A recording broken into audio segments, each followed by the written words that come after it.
Hello sir, আমার নাম সুরজিৎ সিংহ। আমার qualification MSc in human physiology. আমি এডুসাইড ফ্যামিলিতে ক্লাসরুম ট্রেনার হিসাবে জয়েন করছি মেদিনীপুর ব্রাঞ্চের জন্য। আর আমার যিনি ট্রেনার উনি হলেন ডক্টর মৈনা কর মহাশয়। আজকে যে বিষয়টা নিয়ে আমি আলোচনা করবো, আজকে আমার ফাইনাল অ্যাসেসমেন্ট যে বিষয়টা নিয়ে আলোচনা করব সেটা হলো ফিমেল রিপ্রোডাক্টিভ সিস্টেম।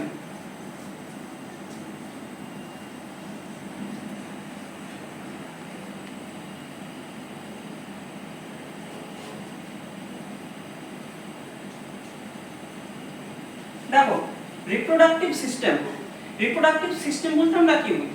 দেখো, রিপ্রোডাক্টিভ সিস্টেমে যদি ডেফিনেশন দেখা যায় তাহলে কি the organ system that deals with reproduction. Reproduction কথার অর্থ কি? রিপ্রোডাকশন কথার অর্থ হচ্ছে কোনো একজন অর্গানিজম বা কোনো অর্গানিজম যখন সে তার কপি তৈরি করে বা নাম্বার বাড়ায়। যেমন ধরো মানুষ তার নাম্বার কিভাবে বাড়াবে? নিশ্চয়ই তো মাঝখান দিয়ে কেটে গেলে দুটো মানুষ তৈরি হবে না। তাহলে একটা মানুষ থেকে দুটো মানুষ যে প্রসেসের মাধ্যমে তৈরি হচ্ছে সেটাই বলছি আমরা রিপ্রোডাকশন। এই রিপ্রোডাকশন করার জন্য যে অর্গানগুলো কাজ করছে তাদেরকে একসাথে আমরা বলবো রিপ্রোডাক্টিভ সিস্টেম। ঠিক আছে? এবার দেখো, মেলদের ক্ষেত্রে একটা আলাদা রিপ্রোডাক্টিভ সিস্টেম হয়, ফিমেলদের ক্ষেত্রে আলাদা রিপ্রোডাক্টিভ সিস্টেম হয়। আমরা এখানে আলোচনা করব ফিমেল রিপ্রোডাক্টিভ সিস্টেম। ঠিক আছে? দেখো, ফিমেল রিপ্রোডাক্টিভ সিস্টেমের ক্ষেত্রে আমরা দেখব প্রথমে যদি আমরা দেখি লোকেশন কোথায় রয়েছে। দেখো, আমাদের যে পেলভিক রিজিয়ন বলতে এই রিজিয়নটাকে আমরা বলছি পেলভিক রিজিয়ন। এখানে তিনটে হাড় থাকে, সেই হাড়ে নিয়ে একটা ক্যাভিটি বা রিজিয়নের মতো তৈরি করে সেটাকে বলবো আমরা পেলভিক রিজিয়ন। এই পেলভিক রিজিয়নের মধ্যে থাকে ফিমেল রিপ্রোডাক্টিভ সিস্টেম। এই ফিমেল রিপ্রোডাক্টিভ সিস্টেমে আমরা দেখব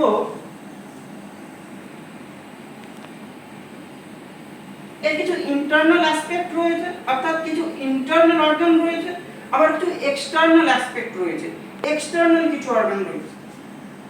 যেগুলো ইন্টারনাল অর্থাৎ ভেতরের দিকে রয়েছে, যেগুলোকে আমরা দেখতে বাইরে থেকে পাবো না, তাদেরকে আমরা কি বলবো?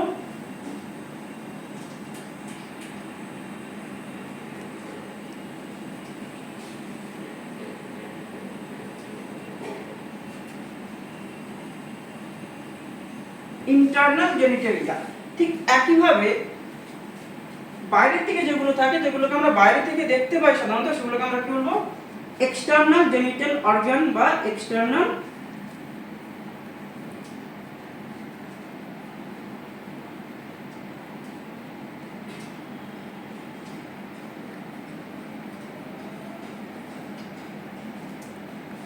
বা এক্সটার্নাল জেনিটালিয়া। প্রথমে আমরা ইন্টারনাল অ্যাসপেক্ট সম্পর্কে পড়ব। ঠিক আছে? প্রথমে আমরা ইন্টারনাল জেনিটালিয়া বা ইন্টারনাল অর্গান এটা সম্পর্কে আমরা পড়ব।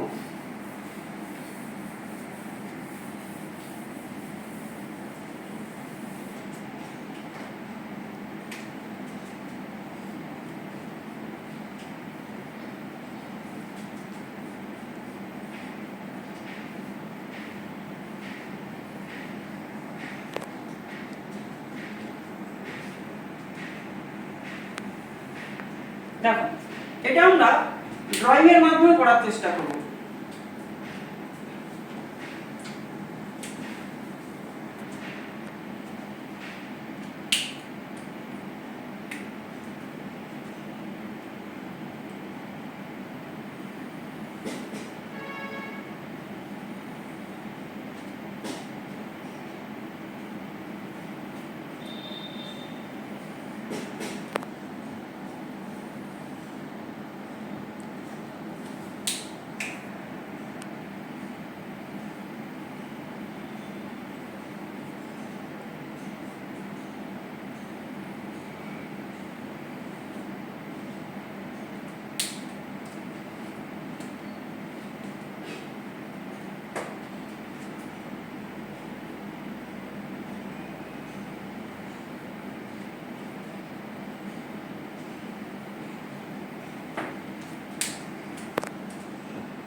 দেখো এটা আমাদের ফিমেল রিপ্রোডাক্টিভ সিস্টেমের যে আমরা ইন্টারনাল অর্গান দেখি বা ইন্টারনাল অ্যাসপেক্ট থেকে দেখি, তাহলে আমরা এইভাবে একটা স্ট্রাকচার দেখতে পাবো। এখানে আমরা কি দেখতে পাচ্ছি? দেখতে পাচ্ছি দুটো ওভারি রয়েছে, একটা রয়েছে বাম দিকে আর একটা রয়েছে ডান দিকে। বাম দিকে যেটা রয়েছে আমরা বলবো কি লেফট ওভারি, ডান দিকে রয়েছে সেটা বলবো আমরা রাইট ওভারি। তাহলে আমরা কতগুলো ওভারি দেখতে পাচ্ছি? দুটো ovary, one pairs of ovary. ঠিক আছে, তাহলে এগুলোকে আমরা বলবো ওভারি বা যেটাকে আমরা বলি ডিম্বাশয়। দেখো ওভারি থেকে দড়ির মতো একটা অংশ বেরিয়েছে, দড়ির মতো এদিক থেকেও বেরিয়েছে এদিক থেকেও বেরিয়েছে, দড়ির মতো একটা অংশ বেরিয়েছে এবং এই দড়ির মতো অংশ একটা মাসেলের সঙ্গে যুক্ত রয়েছে। এটাকে আমরা এখন জাস্ট জেনে রাখি, এটাকে আমরা ইউটেরাস বলি, এটা সম্পর্কে ডিটেইলস আলোচনা করব। এটাকে এখন জাস্ট আমরা জেনে রাখলাম, এটা বলা হয় ইউটেরাস। তাহলে ওভারি থেকে যে দড়ির মতো বা লিগামেন্ট যেটা বেরিয়েছে সেটা কার সাথে যুক্ত রয়েছে? ইউটেরাসের সাথে। এটার একটা নাম রয়েছে, এটাকে আমরা কি বলবো?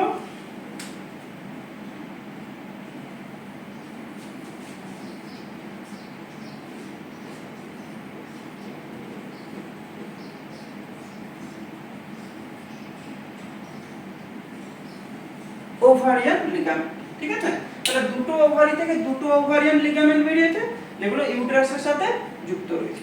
এবার দেখো এই ওভারি থেকে একটা টিউবের মতো অংশ সৃষ্টি হয়েছে, তাহলে এটা ইউটেরাস থেকে তৈরি হয়েছে, ওভারির দিকে আস্তে আস্তে এগিয়েছে। তাহলে এই যে টিউবের মতো অংশ বেরিয়েছে দুটো ইউটেরাস থেকে, এটাকে বলবো আমরা ফ্যালোপিয়ান টিউব বা ওভিডাক্ট। এটাকে বলা হয় ফ্যালোপিয়ান টিউব বা ওভিডাক্ট। তাহলে কতগুলো ফ্যালোপিয়ান টিউব রয়েছে? দুটো ফ্যালোপিয়ান টিউব বা ওভিডাক্ট রয়েছে। এবার দেখো এই ফ্যালোপিয়ান টিউবে দুটো ওপেনিং রয়েছে। দেখো আমরা যদি দেখি এই ইউটেরাস, এটাকে আগেই বলেছি আমরা ইউটেরাস, এটা সম্পর্কে একটু পরে আমরা ডিটেইলসে করব। এই ইউটেরাসের দিকে একটা ওপেনিং রয়েছে, দেখো এই ধরা যাক এখানে একটা ওপেনিং রয়েছে। ইউটেরাসের দিকে যে ওপেনিং, এটাকে আমরা বলবো যেটা ইউটেরাসের দিকে ওপেনিং, ধরো এখানে ওপেনিং রয়েছে। টিউব মানে কি? ভেতরে একটা নালীর মতো অংশ, ভেতরে ফাঁপা রয়েছে। ইউটেরাসের দিকে যে ওপেনিং, এটাকে আমরা বলবো প্রক্সিমাল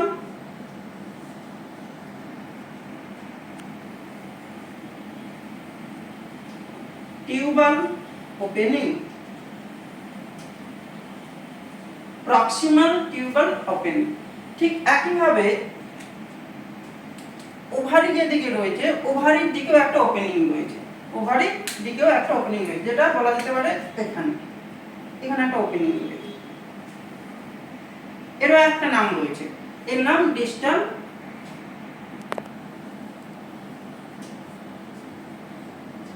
টিউবাল ওপেনিং। তাহলে আমরা দেখলাম ফ্যালোপিয়ান টিউবে দুটো ওপেনিং রয়েছে, দুটো এইভাবে ওপেনিং রয়েছে। একটা ওপেনিং রয়েছে ইউটেরাসের দিকে, যেটাকে আমরা বলবো প্রক্সিমাল টিউবাল ওপেনিং। ওভারির দিকে যে ওপেনিং রয়েছে সেটাকে বলবো আমরা ডিস্টাল টিউবাল ওপেনিং। আচ্ছা, এবার আমরা দেখব এই ফ্যালোপিয়ান টিউবের কতগুলো পার্ট রয়েছে, কতগুলো পার্ট রয়েছে সেটা আমরা দেখো। ঠিক ডিম্বাশয় বা ওভারিকে ঘিরে একটা এইভাবে বলকে যেভাবে ক্যাচ করা হয়, বলকে লুফে নেওয়া, সেই লুফে নেওয়ার মতো ফিঙ্গারের মতো একটা প্রজেকশন চারদিক থেকে বেরিয়ে রয়েছে। এখানে এই অংশটা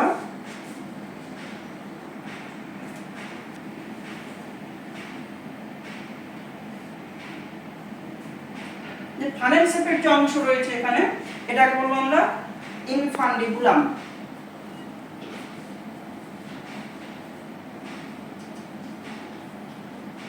ইনফান্ডিবুলাম অর্থাৎ ডিম্বাশয়কে ঘিরে রয়েছে বেশ কিছু ফিঙ্গারের মতো প্রজেকশন, তারপরেই একটা ফানেল শেপের অংশ রয়েছে, এটাকে বলবো আমরা ইনফান্ডিবুলাম।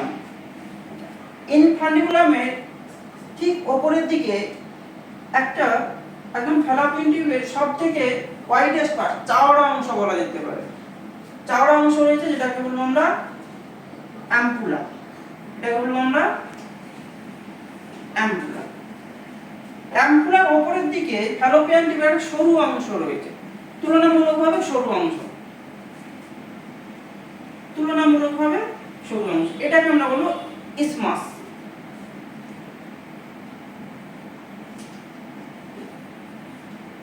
আমরা বলবো ইসমাস। এরপরে দেখো এই ফ্যালোপিয়ান টিউব আস্তে আস্তে কোথায় প্রবেশ করেছে? ইউটেরাসের মধ্যে প্রবেশ করেছে। ফ্যালোপিয়ান টিউব আস্তে আস্তে ইউটেরাসের মধ্যে প্রবেশ করেছে। এটাকে আমরা বলবো ইউটেরাসের দিকে যে অংশটা রয়েছে অর্থাৎ যেটা ইউটেরাসের মাসেলে একদম প্রবেশ করেছে সেটাকে বলবো আমরা ইন্ট্রামিউরাল পার্ট।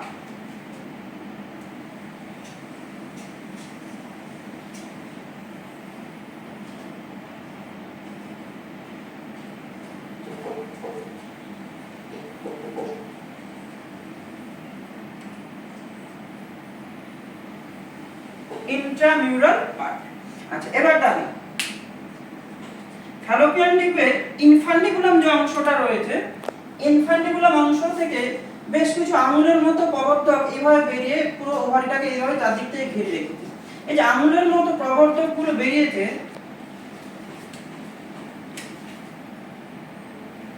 আঙুলের মতো প্রবর্ধক এগুলো বলে ফিমব্রি, এগুলো হচ্ছে ফিমব্রি।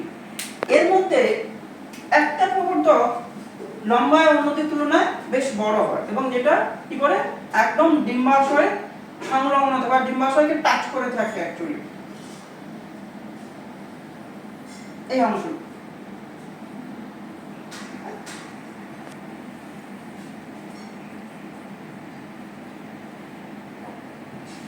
ওভারিয়ান ফিমব্রি, এটাকে বলবো আমরা ওভারিয়ান ফিমব্রি। আচ্ছা, এবার আমরা তাহলে কি দেখলাম ফ্যালোপিয়ান টিউবের অংশগুলো দেখলাম। ইনফান্ডিবুলাম একটাকে যখন বলছি তখন ফিমব্রিয়া, প্লিউরাল হয়ে গেলে তখন একটার সঙ্গে ই জুড়ে যাবে, FIMBRIA ফিমব্রিয়া। প্লিউরাল যখন বলবো তখন কি হবে, ওর সঙ্গে একটা ই জুড়ে যাবে। তাহলে আমরা দেখলাম ফ্যালোপিয়ান টিউবের ইনফান্ডিবুলাম, তার উপরের দিকে রয়েছে সবথেকে চওড়া অংশ অ্যাম্পুলা, তার উপরে সরু যে অংশটা যেটা ইসমাস, এবং যে অংশটা একদম ইউটেরাইন মাসেলে প্রবেশ করছে সেটাকে আমরা বলবো ইন্ট্রামিউরাল পার্ট। ঠিক আছে? আচ্ছা, এবার এই অংশগুলো একটু কাজে দেখব।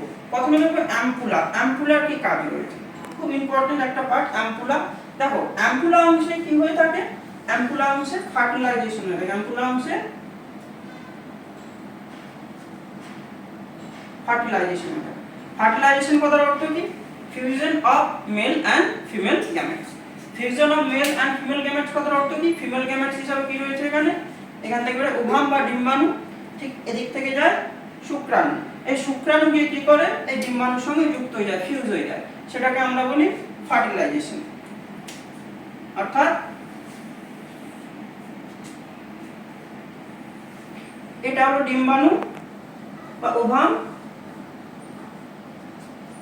এর সাথে যুক্ত হয়েছে স্পার্ম।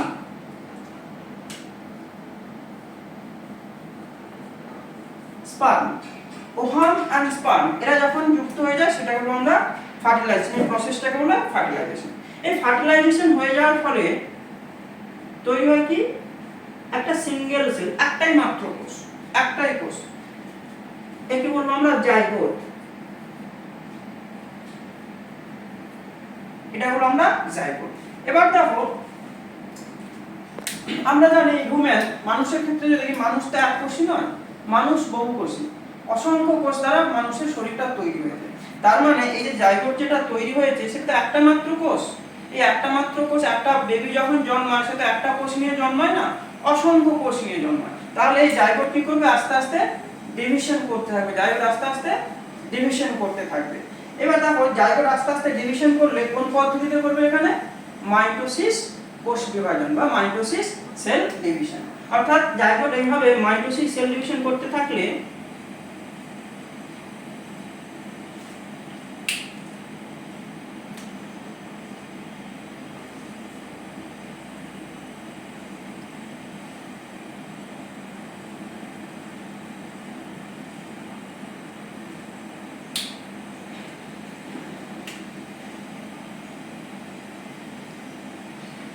প্রায় 16 থেকে 32টা কোষযুক্ত একটি কোষের পুঞ্জ তৈরি করবে, বলের মতো কোষের পুঞ্জ। এটাকে বলবো আমরা মরুলা। একটা কম্প্যাক্ট মাস।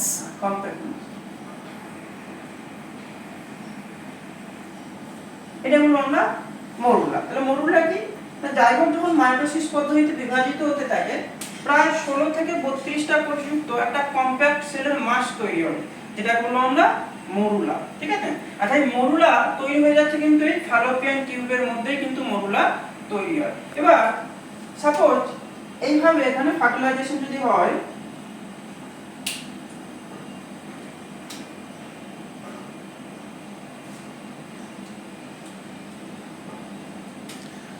আস্তে আস্তে এগোতে থাকে,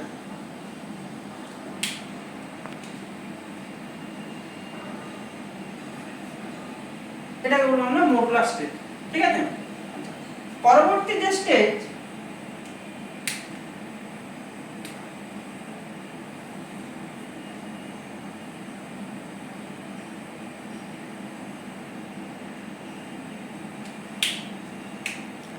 একদম ডাইরেক্টলি ব্লাস্টোসিস্টে চলে যাও, বেশি ডিটেলসে গেলে ছাত্রদের কাছে চাপের হয়ে যাবে।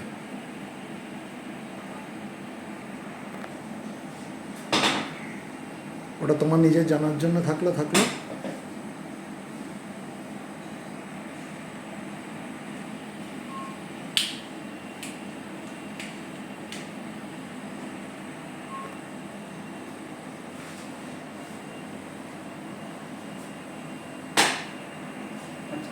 পরবর্তী শেষ স্টেজ হচ্ছে ব্লাস্টুলা। দেখো ব্লাস্টুলা স্টেজে বাইরের দিকে একটা সেলের মাস থাকে যেটাকে আমরা বলি ট্রোফোব্লাস্ট সেল, আর ভিতরে একটা সেলের মাস থাকে যেটা হচ্ছে ইনার সেল। এই ব্লাস্টুলা স্টেজে ভেতরে যে ক্যাভিটি এটাকে আমরা বলি ব্লাস্টোসিল, এটা হলো ব্লাস্টোসিল। এই স্টেজটাকে আমরা বলবো ব্লাস্টোসিস্ট। এই ব্লাস্টোসিস্ট কোথায় প্রবেশ করে?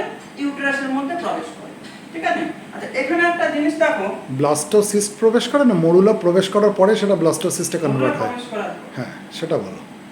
এখানে একটা জিনিস দেখো, মরুলার মধ্যে যে সেলগুলো ছিল, এই যে সেলগুলো, এগুলোকে আমরা বলি ব্লাস্টোমিয়া। এই সেলগুলোকে একটা একটা বলা ব্লাস্টোমিয়া, ঠিক আছে। আচ্ছা তাহলে আমরা এখান থেকে কি দেখলাম? এখানে ফার্টিলাইজেশন হলো বা নিষেক ক্রিয়া সম্পন্ন হলো। নিষেক ক্রিয়া সম্পন্ন হওয়ার পর আস্তে আস্তে জাইগোট ডিভাইড করতে শুরু করলো, 16 থেকে 32টা কোষের পুঞ্জ তৈরি করলো, যেটাকে বলবো আমরা কি? মরুলা, যেটাকে বলবো মরুলা। মরুলা পরবর্তীকালে স্টেজ তৈরি করবে ব্লাস্টুলা। ব্লাস্টুলার ভেতরে যে কভার সেটাকে আমরা বলবো ব্লাস্টোসিল, এবং এটাকে বলবো আমরা স্টেজটাকে বলবো তার ব্লাস্টোসিস্টে। এই ব্লাস্টোসিস্টের দশায় কি হয়? এখানে ইমপ্রেশনের মধ্যে ইমপ্লান্টেশন। আচ্ছা এবার একটা জিনিস দেখো, এখানে জাইগোট তৈরি হওয়ার পর এতটা পথ যাবে কিভাবে? এই যে এতটা পথ যাবে কিভাবে? এর জন্য এখানে একটা মেকানিজম কাজ করে। মেকানিজম কি? দেখো এইদিকে দেখানো যাক। এই ফ্যালোপিয়ান টিউবের মধ্যে সিলিয়েটেড এপিথেলিয়াল টিস্যু দেখা যায়। সিলিয়েটেড এপিথেলিয়াল টিস্যু, অর্থাৎ এই টিস্যুর উপর এইভাবে সিলিয়া থাকে, এইভাবে সিলিয়া থাকে, ঠিক আছে। এই সিলিয়াগুলো এইভাবে বিট করতে থাকে, যেটাকে আমরা বলি সিলিয়ারি বিট। সিলিয়াগুলো এইভাবে মুভমেন্ট করে, যেটাকে বলবো আমরা সিলিয়ারি বিট। তো সিলিয়া যখন এইভাবে মুভমেন্ট করবে, সাথে সাথে যে জাইগোট তৈরি হয়েছিল সেটা সাথে সাথে ওর সাথে এগোতে থাকবে, এগোতে এগোতে কি হবে? ইউটেরাসের দিকে যেতে থাকবে। এটাকে বলবো আমরা সিলিয়ারি বিট। অর্থাৎ এই সিলিয়ারি বিটের সাহায্যেই জাইগোট মরুলাতে কি হয়? যে মরুলা ট্রান্সফার, যে মরুলা বা জাইগোট আস্তে আস্তে কোথায় এগোতে থাকবে? ইউটেরাসের দিকে এগোতে থাকবে। এর জন্য দায়ী কে? Ciliary bit. আরেকটা জিনিস দায়ী, সেটা কি? Peristaltic movement. অর্থাৎ ইউটেরাসের মধ্যে কিছু স্মুথ মাসেল থাকে, তিনটে লেয়ার, মিডল যে লেয়ার তার মধ্যে স্মুথ মাসেল থাকে, সেই মাসেলের কন্ট্রাকশন দেখা যায়। এই সিলিয়ারি বিট আর পেরিস্টালটিক মুভমেন্ট তো মাসেলের কন্ট্রাকশন, তার ফলে কি হয়? আস্তে আস্তে কি হয়? ব্লাস্টুলা এই ইউটেরাসের মধ্যে প্রবেশ করতে থাকে, মরুলা, ঠিক আছে। Contraction relaxation, contraction relaxation. আচ্ছা এবার মরুলাটা মুভ করে করে কোথায় ঢুকে গেল? ইউটেরাসের মধ্যে ঢুকে গেল। এবার দেখো ইনফ্যান্ডিবুলাম অংশে যে ফিঙ্গার লাইক প্রজেকশন রয়েছে, সেগুলোকে আমরা বলছি ফিমব্রি। দেখো এই ফিমব্রিতে ভাস্কুলেচার সব থেকে বেশি। ভাস্কুলেচার কথার অর্থ কি? ব্লাড ভেসেলস, অর্থাৎ ক্যাপিলারি। এখানে অসংখ্য ক্যাপিলারি রয়েছে, ঠিক আছে। এখানে অসংখ্য ক্যাপিলারি রয়েছে, ভাস্কুলেচার সব থেকে বেশি। কেন বেশি? দেখো ওভারির মধ্যে কি তৈরি হচ্ছে? ওভাম। ওভারির কাজ দিয়ে ওভাম তৈরি করে তার সাথে কিছু হরমোন প্রডিউস করে আমরা আস্তে আস্তে করব। এবার সেই যে ওভাম বা ডিম্বাণু যেটা তৈরি হচ্ছে সেটা কোথায় আসবে? এই ইনফ্যান্ডিবুলাম অংশে আসবে প্রথমে। তাহলে ওভারি থেকে ইনফ্যান্ডিবুলামকে আসতে গেলে কি করতে হবে? ওকে কারো মাধ্যমে আসতে হবে। এই ফিমব্রি কি করে? ফিমরির মধ্যে যত ভাস্কুলেচার বেশি হবে ফিমরি তত ওভারির সঙ্গে অ্যাটাচ থাকবে, ফলে কি হবে না এই ওভারি থেকে ওভামটা বাইরে বেরিয়ে আসতে সুবিধা হবে। না, যখন ওভুলেশন হবে ওভুলেশনের টাইমে কি হয়, প্রচুর ব্লাড ধেয়ে যাবে ফিমরিগুলোর মধ্যে, যার জন্য কী হবে, এরা সোয়েলড আপ হয়ে যাবে, তাই না? যার জন্য ওই ওভুলেশন যখন হলো ওভামটাকে ওর ধরতে সুবিধে হবে। আচ্ছা, ঠিক আছে। আচ্ছা, এবার দেখো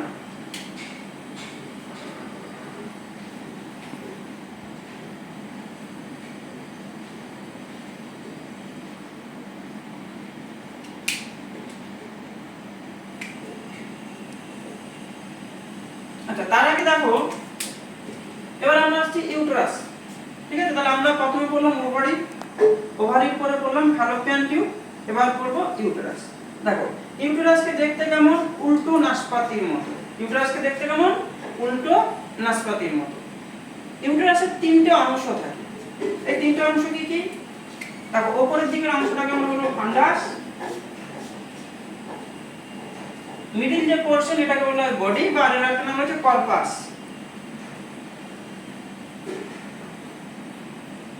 কর্পাস, নিচের দিকে যে একদম ন্যারো যে পার্টটা রয়েছে, ন্যারো পার্ট, এটাকে বলবো আমরা সার্ভিক্স।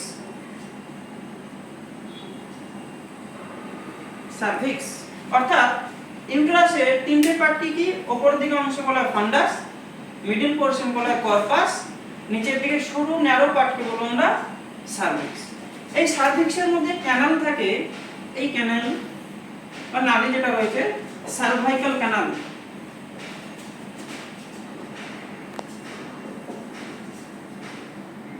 সার্ভাইকাল ক্যানাল বলা। আচ্ছা, এবার দেখো এখানে, এবার ইউটেরাসের মধ্যে যে মাসেল রয়েছে, ইউটেরাইন মাসেল, এই মাসেলের তিনটে লেয়ার রয়েছে। এর মধ্যে তিনটে লেয়ার। ইউটেরাইন ওয়াল তিনটে লেয়ার দিয়ে তৈরি, মিডলটা মাসল,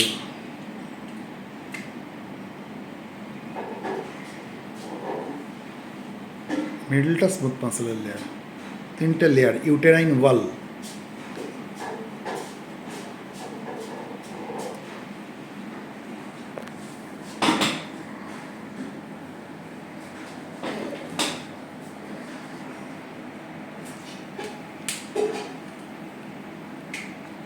একদম ভেতরের দিকে ওয়াল যেটা রয়েছে এটাকে আমরা বলবো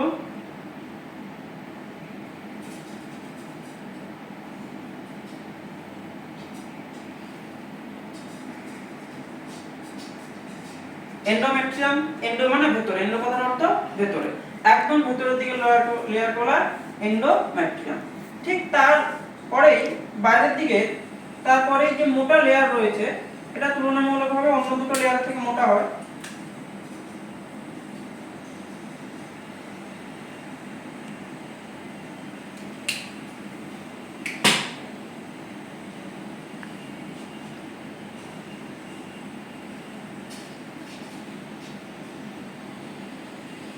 এটাকে বলবো আমরা মায়োমেট্রিয়াম। মায়োমেট্রিয়াম কি দ্বারা তৈরি? স্মুথ মাসল দ্বারা তৈরি, মানে মাঝের লেয়ারটা, তাই তো? স্মুথ মাসল দ্বারা। ঠিক একদম বাইরের দিকে যে না, কেন এটাকে মায়োমেট্রিয়াম বলছি, মায়ো কথাটার মানে it is related to muscle, এটা বলে দিতে হবে। একদম ঠিক বাইরের দিকের যে লেয়ার,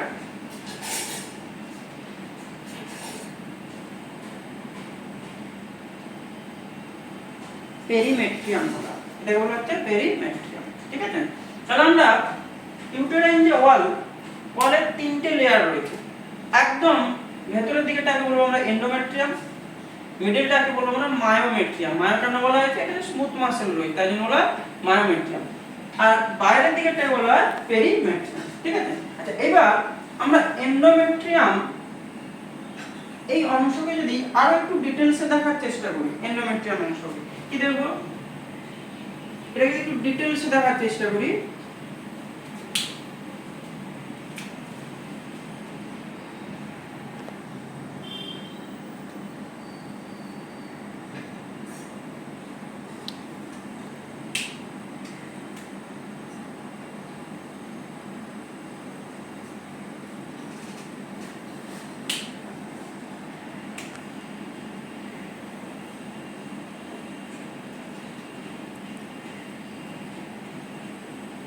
দেখো এই দুটোকে একসাথে বলা হচ্ছে এন্ডোমেট্রিয়াম, অর্থাৎ এন্ডোমেট্রিয়ার মধ্যে আবার দুটো লেয়ার দেখা যায় আলাদা আলাদা। এন্ডোমেট্রিয়ামের ভেতরের দিকে যে লেয়ার, অর্থাৎ ইউটেরাইন যে ক্যাভিটি রয়েছে তার ভেতরের দিকে যে লেয়ারটা রয়েছে সেটাকে বলবো আমরা, এইটাকে হলো ফাংশনাল লেয়ার। মানে ফাংশনাল লেয়ারের পরেই আমরা ইউটেরাইন ক্যাভিটি পাবো, তাই তো? ফাংশনাল লেয়ারের পরে ইউটেরাইন ক্যাভিটি পাবো। ফাংশনাল লেয়ারের বাইরের দিকে যেটা রয়েছে বেসাল লেয়ার, মানে যেটা মায়োমেট্রিয়ামের সঙ্গে ঠেকে রয়েছে, তাই তো? এটা রয়েছে মায়োমেট্রিয়াম, এটা মায়োমেট্রিয়াম এর সাথে যুক্ত রয়েছে, আচ্ছা, মায়োমেট্রিয়ামের সাথে যুক্ত রয়েছে। ঠিক আছে, তাহলে আমরা দেখলাম এন্ডোমেট্রিয়ামের বাইরের দিকেটাকে হলো ফাংশনাল লেয়ার, যেটা ইউটেরাইন ক্যাভিটির দিকে রয়েছে, বাইরের দিকেরটাকে বলবো আমরা বেসাল লেয়ার, যেটা মায়োমেট্রিয়ামের সঙ্গে যুক্ত রয়েছে। দেখো এই যে ফাংশনাল লেয়ার এন্ডোমেট্রিয়ামে, এই ফাংশনাল লেয়ার কার সাথে যুক্ত? দুটো কাজ। কার সাথে যুক্ত মানে? মানে এই ফাংশনাল লেয়ারে দুটো অ্যাক্টিভিটি দেখা যায়। আচ্ছা,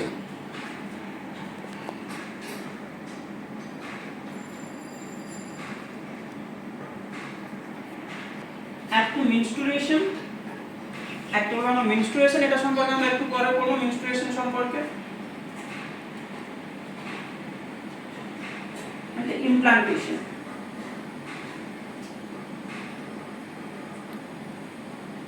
ইমপ্লান্টেশন এটা আমরা একটু পরে পড়বো। ঠিক আছে, তাহলে আমরা দেখলাম যে ফাংশনাল লেয়ার এন্ডোমেট্রিয়ামের মেনস্ট্রুয়েশনের সাথে যুক্ত এবং তার সাথে সাথে ইমপ্লান্টেশনের সাথে যুক্ত। ঠিক আছে, তাহলে আমরা দেখলাম ইউটেরাসের তিনটে পার্ট এবং ইউটেরাইন যে ওয়াল তার তিনটে লেয়ার। ঠিক আছে, আচ্ছা এবার আমরা দেখো ইমপ্লান্টেশন কাকে বলে। ইমপ্লান্টেশনের বাংলা কথার অর্থ হচ্ছে রোপণ। আমরা ঠিক যেভাবে চারা গাছ রোপণ করি, ছোট্ট একটা চারা গাছ বাড়িতে এনে কি করি আমরা লাগিয়ে দিই, লাগিয়ে দিলে কি হবে আস্তে আস্তে সেটা বড় হবে। ঠিক একইভাবে যখন এখানে জাইগোট ফর্মেশন হয়, জাইগোট ফর্মেশন হওয়ার পর পরবর্তী স্টেজ আছে কি মরুলা, তারপর সেটা ব্লাস্টোসিস্ট স্টেজে আসার পর সেটা কি করতে না ইমপ্লান্টেড হতো। ইমপ্লান্টেড মানে কি না আমাদের রিপ্রোডাক্টিভ অর্গানের ইন্টারনাল অ্যাসপেক্টের কোনো একটা জায়গায় গিয়ে তাকে ইমপ্লান্টেড রোপণ হতে হবে। রোপণ কথা বলতে কি এই মাসলের মধ্যে তাকে এমবেডেড হতে হবে, অ্যাটাচড হতে হবে, অ্যাটাচড হতে হবে, নাহলে কিন্তু সে বড় হতে পারবে না। যে 9 মাস 10 দিন যে টাইম পিরিয়ড যেটা আমরা প্রেগন্যান্সি পিরিয়ড বলি সেটা কিন্তু সে অতদিন থাকতে পারবে না। সেই ইমপ্লান্টেশন কথার অর্থ এই ব্লাস্টোসিস স্টেজে গিয়ে জরায়ুর বিশেষ করে এই কর্পাস অংশে বেসিক্যালি এটা হয়। একটু ওপর দিক করে ফান্ডাস দিকে ঠেকিয়ে একটু,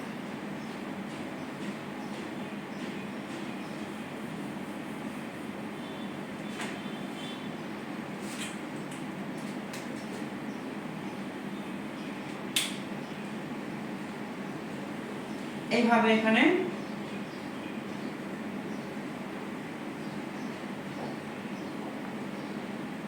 আস্তে আস্তে কি হয় জরায়ুর যে ভেতরের যে লেয়ার এন্ডোমেট্রিয়ামে, যেটাকে আমরা বলি ফাংশনাল লেয়ার, ফাংশনাল লেয়ারে আস্তে আস্তে অ্যাটাচ হয়ে যায়। ঠিক আছে, এবং এর ভেতরে আস্তে আস্তে আস্তে আস্তে 9 মাস 10 দিন ফ্রুট বড় হতে থাকে।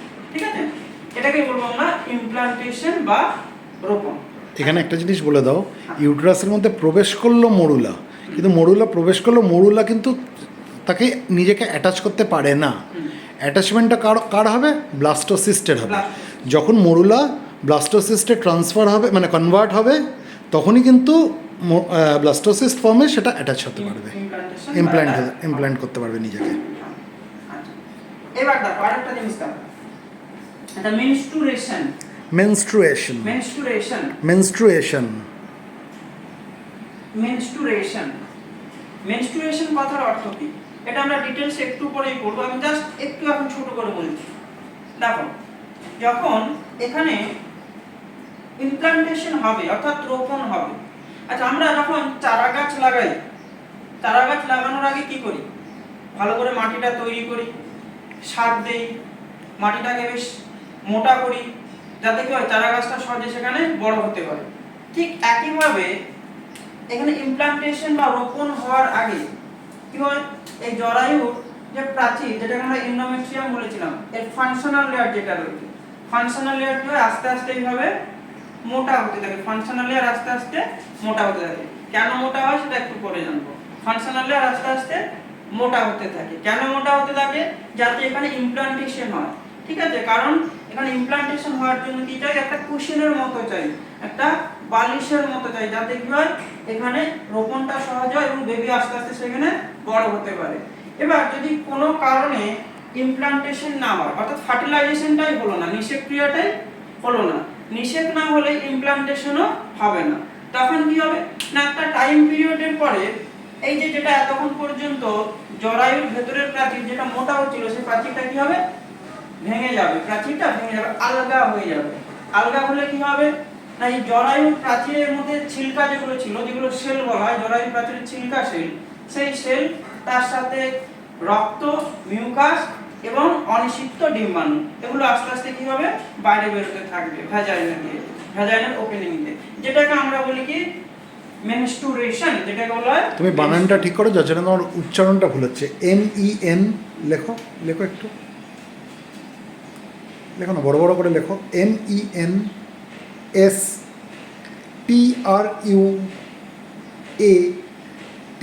MENSTRUATION, ঠিক আছে?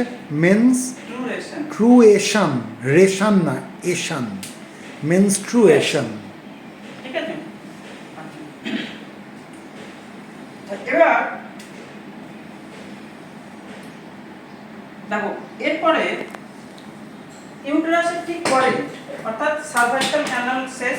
আচ্ছা এখানে আরেকটা জিনিস দেখো, এই যে ইমপ্লান্টেশন হচ্ছে, যদি সেই ইমপ্লান্টেশন ইউটেরাসের এই কর্পাস বা ফান্ডাস অংশ বাদে যদি অন্য কোথাও হয়ে যায়, ধরা যাক সার্ভিক্সের নিচের দিকে হয়ে গেছে কোনো কারণে, বা ফ্যালোপিয়ান টিউবে হয়ে যেতে পারে যে কোনো সময়, তাহলে সে যদি ওই সমস্ত জায়গায় হয়ে যায় ইমপ্লান্টেশন, তখন সেই ইমপ্লান্টেশনকে আমরা কি বলবো?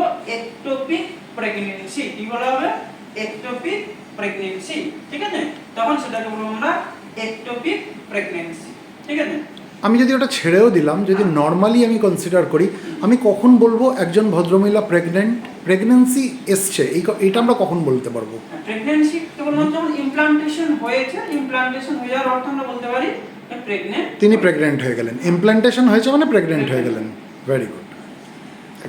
এইবার দেখো এই সার্ভিক্সের পরে সার্ভাইকাল ক্যানাল এর পরে আরেকটা নালীর মতো অংশ রয়েছে বলা যেতে পারে, যেটা লুমেনও বলা যায়। এইভাবে এটা বলবো আমরা ভ্যাজাইনা, এটা বলবো আমরা ভ্যাজাইনা। ভ্যাজাইনা কিন্তু তৈরি হয় স্মুথ মাসেল দিয়ে, ভ্যাজাইনা তৈরি হয় স্মুথ মাসেল দিয়ে, মাসকুলার। এই ভ্যাজাইনার মধ্যে কিছু ট্রান্সভার্স রিজ দেখা যায়, transverse rises, and these are called vaginal রোগী, Very good. vaginal রোগী, ঠিক আছে? vaginal রুগী। Very good. এবার দেখো ভ্যাজাইনা একদম কি হয় শরীরের বাইরে, মানে বাইরে একদম উন্মুক্ত হয়। এই উন্মুক্ত হচ্ছে সেটা হলো ভ্যাজাইনাল ওপেনিং, এটা হলো আমরা ভ্যাজাইনাল ওপেনিং, অর্থাৎ ভ্যাজাইনা ছিদ্রের মাধ্যমে দেহের বাইরে উন্মুক্ত হয়। এই ভ্যাজাইনাল ওপেনিং যেখানে হচ্ছে এর সামনে, এই ওপেনিং এর ঠিক সামনে এইভাবে একটা বলা যেতে পারে পর্দা বা মেমব্রেন রয়েছে, একটা পর্দা বা মেমব্রেন রয়েছে ভ্যাজাইনাল ওপেনিং এর সামনে। এই মেমব্রেনকে আমরা বলবো হাইমেন।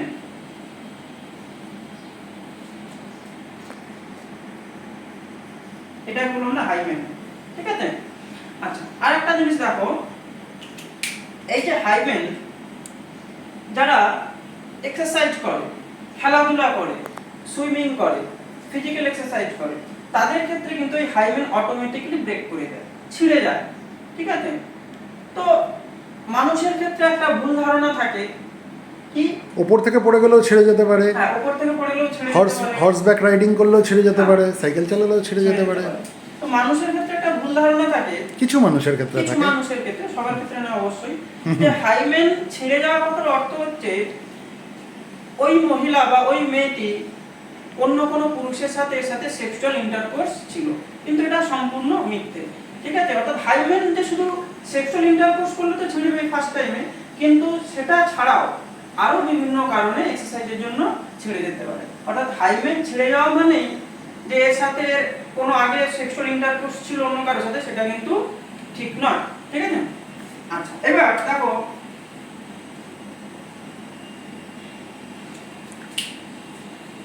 আচ্ছা, তুমি যে ভ্যাজাইনাল ওপেনিং যেটা বলেছো তার নামটা একটু লিখে রাখো। ভ্যাজাইনাল ইন্ট্রাইটাস, এক জায়গায় লেখো vaginal, VAGINAL INTROI Intra INTROITUS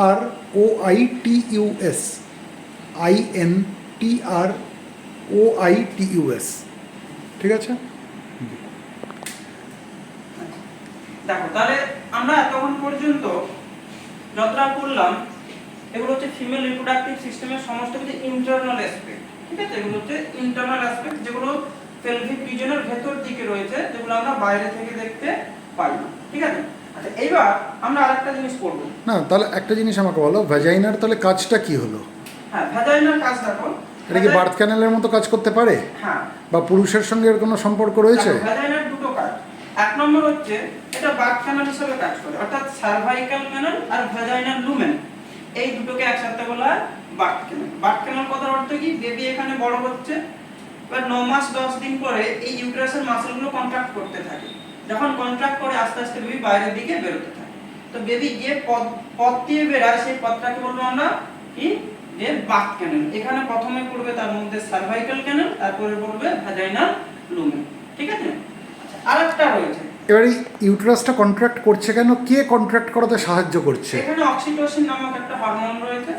সেই হরমোন বেসিক্যালি পিটুইটারি, যে পস্টেরিয়র পিটুইটারি পশ্চাৎ খণ্ড, সেখান থেকে রিলিজ হয় এবং সেই ইউটেরাইন মাসলকে কন্ট্রাক্ট করাতে সাহায্য করে।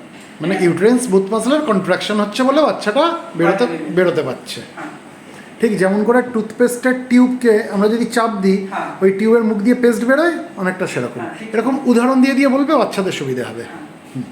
আচ্ছা এবার দেখো এই ভ্যাজাইনার আরো একটা কাজ রয়েছে।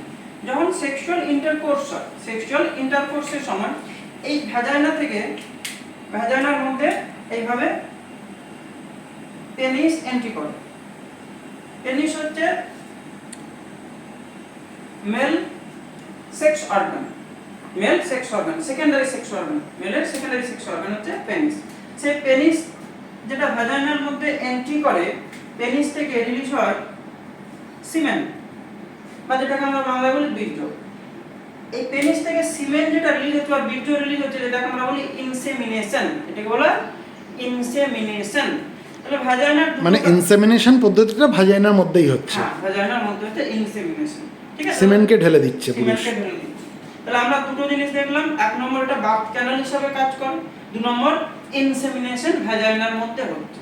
ঠিক আছে, মানে পুরুষের কর্মস্থান আর বাচ্চার জন্মস্থান। পুরুষ এখানে কর্ম করছে আর ওখান দিয়ে বাচ্চা বেরোচ্ছে। তাহলে আমরা দেখলাম ইন্টারনাল অ্যাসপেক্ট যেটা রয়েছে ফিমেল রিপ্রোডাক্টিভ অর্গানের, সেটা আমরা দেখলাম ইন্টারনাল অ্যাসপেক্ট কি রয়েছে। ঠিক আছে, আচ্ছা এবার আরেকটা জিনিস আমরা করব ফিমেলদের ক্ষেত্রে, মেনস্ট্রুয়েশন আর মেনস্ট্রুয়াল সাইকেল। মেনস্ট্রুয়েশন আর মেনস্ট্রুয়াল সাইকেল, এই দুটো জিনিস আমরা দেখব। আচ্ছা, ওটা মোছার আগে একটা জিনিস বলে দিই, তখন আমি বললাম না, যেহেতু তুমি ফ্লোতে ছিলে তাই। এই যে ওভারিটা যে লেগে রয়েছে, দেখো ইউটেরাসের ল্যাটারাল সাইডে লেগে রয়েছে, তো কিসের মাধ্যমে লেগে রয়েছে? Ovarian ligament.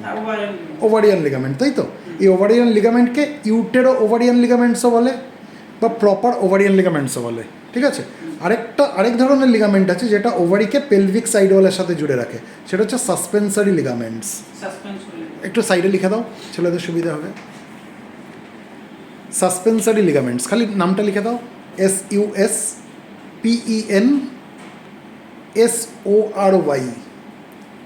লিগামেন্টস। এরা কি করে? Attach each ovary to the pelvic side wall. আরেক ধরনের লিগামেন্ট তুমি কি বলেছো, নাম বলে দিয়েছো, যে ওভারিয়ান লিগামেন্ট। এরা কি করে? Which connect each ovary to the lateral side of the uterus. ইউটেরাসের ল্যাটারাল সাইডের সঙ্গে ওভারিকে আটকে থাকতে, কারণ দেখো জিনিসটা তো হাওয়ায় ঝুলতে পারে না, তাকে তো আটকে থাকতে হবে। চলো এগো, এবার বলছো।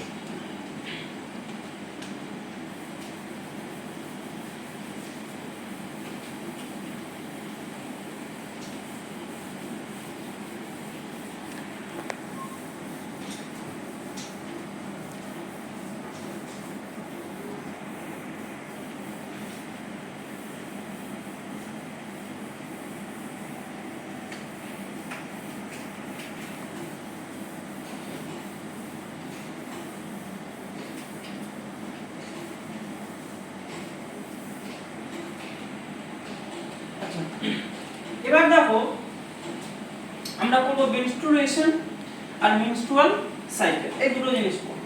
দেখো মেনস্ট্রুয়েশন জিনিসটা কি? মেনস্ট্রুয়েশন না, কিন্তু মেনস্ট্রুয়েশন। আচ্ছা, প্রথমে আমরা যখন ইউটেরাসের ছবিতে দেখেছিলাম, ইমপ্লান্টেশনের আগে ইউটেরাসের যে ফাংশনাল লেয়ার সেটা আস্তে আস্তে কি হচ্ছিল, মোটা হচ্ছিল। কেন মোটা হয়? যাতে ওখানে ইমপ্লান্টেশন অর্থাৎ রোপণ হয়। বা যদি ওখানে ইমপ্লান্টেশন না হয় বা রোপণ না হয় তাহলে কি হবে, ওই ফাংশনাল লেয়ারটা কি হবে, আলগা হয়ে যাবে। আলগা হলে কি হবে, ওই ফাংশনাল লেয়ারের মানে তখন আর ফাংশনাল লেয়ারটা অত মোটা থাকার দরকার নেই, তাই সেটা ভেঙে যাবে। ভেঙে যাবে। আলগা হয়ে গেলে কি হবে না, যে ফাংশনাল লেয়ারের মধ্যে ছিলকা ছিল, ইউটেরাসের ছিলকা, তার সাথে সাথে মানে এন্ডোমেট্রিয়ামের ছিলকা আর কি, তার সাথে সাথে ব্লাড এবং অনিষিক্ত ডিম্বাণু, এগুলো আস্তে আস্তে বাইরের দিকে বেরোতে থাকে ব্লিডিং আকারে, যেটাকে আমরা বলি মেনস্ট্রুয়েশন। যেটাকে আমরা বলি মেনস্ট্রুয়েশন, ঠিক আছে? এবার এই মেনস্ট্রুয়েশন যখন হয় তার আগে বেশ কিছু সাইক্লিক্যাল প্রসেস চলতে থাকে। এই মেনস্ট্রুয়েশন এই স্টেজটা আসার আগে তার আগে কয়েকটা স্টেজ রয়েছে, এটা সাইক্লিক্যালি চলতে থাকে। সেটাকে তখন আমরা বলবো menstruation cycle, menstrual cycle, menstrual cycle, ঠিক আছে? চলো এটাকে আমরা একটা স্কেলের মাধ্যমে আঁকার চেষ্টা করব, ঠিক আছে? দেখো তার আগে কয়েকটা জিনিস বলি। প্রথম যখন মেনস্ট্রুয়েশন শুরু হয় বা মেনস্ট্রুয়াল সাইকেল যখন শুরু হচ্ছে প্রথমে, তো সেই টাইম পিরিয়ডটা কত, বেসিক্যালি মহিলাদের ক্ষেত্রে 12 থেকে 13 বছর বা কখনো কখনো 14 বছর, অর্থাৎ তাদের পিউবার্টি স্টেজের পরেই, অ্যাডোলেসেন্ট স্টেজে পরেই এটা শুরু হয়ে যায়। এটাকে বলবো আমরা মেনার্কি, এটাকে বলবো আমরা মেনার্কি। আর এই স্টেজটা অর্থাৎ মেনস্ট্রুয়েশন একবার শুরু হয়ে যাওয়ার পরে, এটা একটা ওদেরকে ছেলেদের বলে দিও, কারণ ওরা বানানটা দেখলে একটু কনফিউজ হয়ে যাবে। যদিও এটার বানান হচ্ছে MENARCHE, আমরা কিন্তু এটাকে মিনার্কি বলবো না, এটা হচ্ছে মেনাকি। মেনাকি, আটটা উচ্চারণ হবে না, মিনার্কি না, মেনাকি। আর এই মেনার্কি মানে কি, ফার্স্ট মেনস্ট্রুয়েশন অর্থাৎ মেনস্ট্রুয়াল সাইকেল শুরু হচ্ছে, সেটাকে বলবো আমরা মেনার্কি। ঠিক এটা চলতে থাকে, চলতে চলতে চলতে চলতে একটা জায়গায় কি হয়, পার্মানেন্টলি বন্ধ হয়ে যায়। কেন বন্ধ হয়ে যায় একটু পরে বলবো। পার্মানেন্টলি কি হয়ে যায়, বন্ধ হয়ে যায়, তখন সেটাকে বলবো আমরা মেনোপজ। তখন সেটাকে বলবো আমরা মেনোপজ। তাহলে আমরা দুটো জিনিস দেখলাম, কি দেখলাম,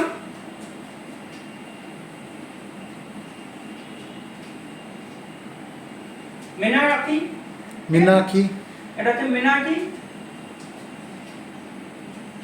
বয়সটা লিখে দাও। আর হচ্ছে মেনোপজ। এটা 12 থেকে 14 বছর বা 13 বছরে এটা, ওই মোটামুটি 8 থেকে 16 করো না, মোটামুটি। মোটামুটি এটা কোনো ফিক্সড তো কিছু নেই, মানে অঙ্কের তো নিয়ম না যে হতেই হবে ওরকম। আর মেনোপজ 45 থেকে 50। মেনোপজ মানে পার্মানেন্টলি স্টপ হয়ে যাচ্ছে, একদম মেনস্ট্রুয়াল সাইকেল একদম বন্ধ হয়ে যায়। আর মেনার্কিতে কি হয়, শুরু হয়, মেনার্কিতে শুরু হয়, ঠিক আছে? আচ্ছা, অর্থাৎ কনসেপ্ট অফ মেনস্ট্রুয়েশন এটাকে আমরা বলবো মেনার্কি, পার্মানেন্টলি স্টপিংকে আমরা বলবো মেনোপজ, ঠিক আছে? আচ্ছা, এবার মেনোপজ বানানটা ভুলে গেছো, পজ বানান PAUSE, PAUSE, মেনোপজ।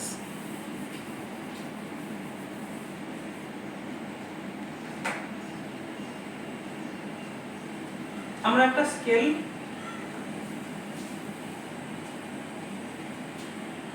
এখানে 1, এখানে দিলাম 28 ডেজ। দেখো এভারেজ যে টাইম পিরিয়ড মেনস্ট্রুয়াল সাইকেলের সেটা হচ্ছে 28 দিন, এভারেজ টাইম পিরিয়ড। এবার দেখো এটার সঙ্গে আমরা 7 দিন এটা বাড়তেও পারে, অর্থাৎ +7 হতেও পারে, আবার -7, এটা কিন্তু নরমাল হিসেবেই ধরা হবে, +7 হলেও নরমাল, -7 হলেও নরমাল। মানে সাইকেলটা 7 দিন বেড়ে গেলেও সেটাকে আমরা নর্মাল বলবো, বা যদি 7 দিন কমে যায় সেটাকেও নর্মাল বলবো। অর্থাৎ 7 দিন বেড়ে গেলে তখন হবে এটা 35 ডেজ। আবার 7 দিন যদি কমে যায় তখন সেটা কি হবে? 21 ডেজ। 21 ডেজ। তাহলে আমরা কি বলতে মানে পারি? 21 to 35 ডেজ আর কনসিডার নর্মাল, ঠিক আছে। এইবার ধরো 21 দিনের, অর্থাৎ 7 দিন কমেছিল, তার থেকে আরো কমে গেছে, 21 এর নিচে চলে এসেছে। তাহলে এটা থেকে আমরা কি বুঝতে পারবো? 21 এর থেকে যদি নিচে নেমে যায় মানে কি নাম্বার অফ সাইকেলটা কি হবে? বেড়ে যাবে। অর্থাৎ যদি আমরা যদি এক বছরে যে নাম্বার অফ সাইকেলটা কি হবে তখন বেড়ে যাবে। মানে যতগুলো বছরে হওয়ার কথা তার থেকে বেশি বার ঘুরে ঘুরে আসবে মেনস্ট্রুয়েশন। ঘুরে ঘুরে আসবে। সেটাকে বলবো আমরা পলিমেনোরিয়া। এটাকে বলবো পলিমেনোরিয়া। আবার ধরা যায় না, আবার এর আগে বলো পলি কথার মানে কি? হ্যাঁ, পলি কথার অর্থ স্টুডেন্টদের সাথে না একটু মানে তোমার ইন্টারাক্ট করতে হবে, হ্যাঁ। যে পলি কথার মানে কি। আচ্ছা, পলি কি কোনো মহিলার নাম? তখন সবাই হেসে দেবে, বলবে না পলি মানে হচ্ছে মেনি, অনেক। পলি কথার অর্থ হচ্ছে তার মানে বেশি সংখ্যকবার মেনস্ট্রুয়েশন হচ্ছে বছরে, বছরে যতবার হওয়ার কথা তার থেকে বেশি সংখ্যকবার হচ্ছে, সেই জন্য এই সমস্যাটাকে কি বলা হচ্ছে? পলিমেনোরিয়া। ঠিক আছে। আবার ধরো যদি 35 এর বেশি হয়ে যায়, 35 ডেজ 1 to 35, এটা আমরা নরমাল হিসাবে ধরেছিলাম।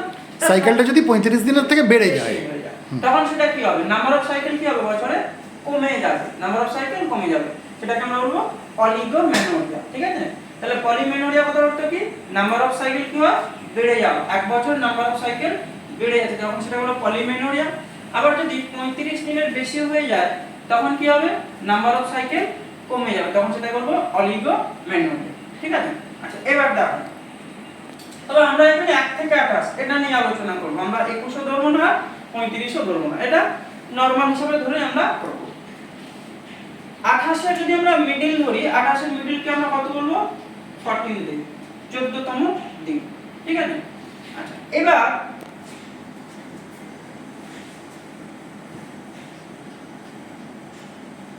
এই 1 থেকে 14 ডেজের আগে মানে কি 13তম দিন। 14 ডেজের আগে কততম দিন রয়েছে? 13তম দিন। এই 1 থেকে 13তম দিন, এই যে টাইম পিরিয়ডটা রয়েছে 13 ডেজ আমরা যদি ধরি এটাকে, ঠিক আছে, এটাকে আমরা কি বলবো? একটা follicular stage, phase, follicular phase. Follicular phase. কেন ফলিকুলার ফেজ বলা হচ্ছে? দেখো,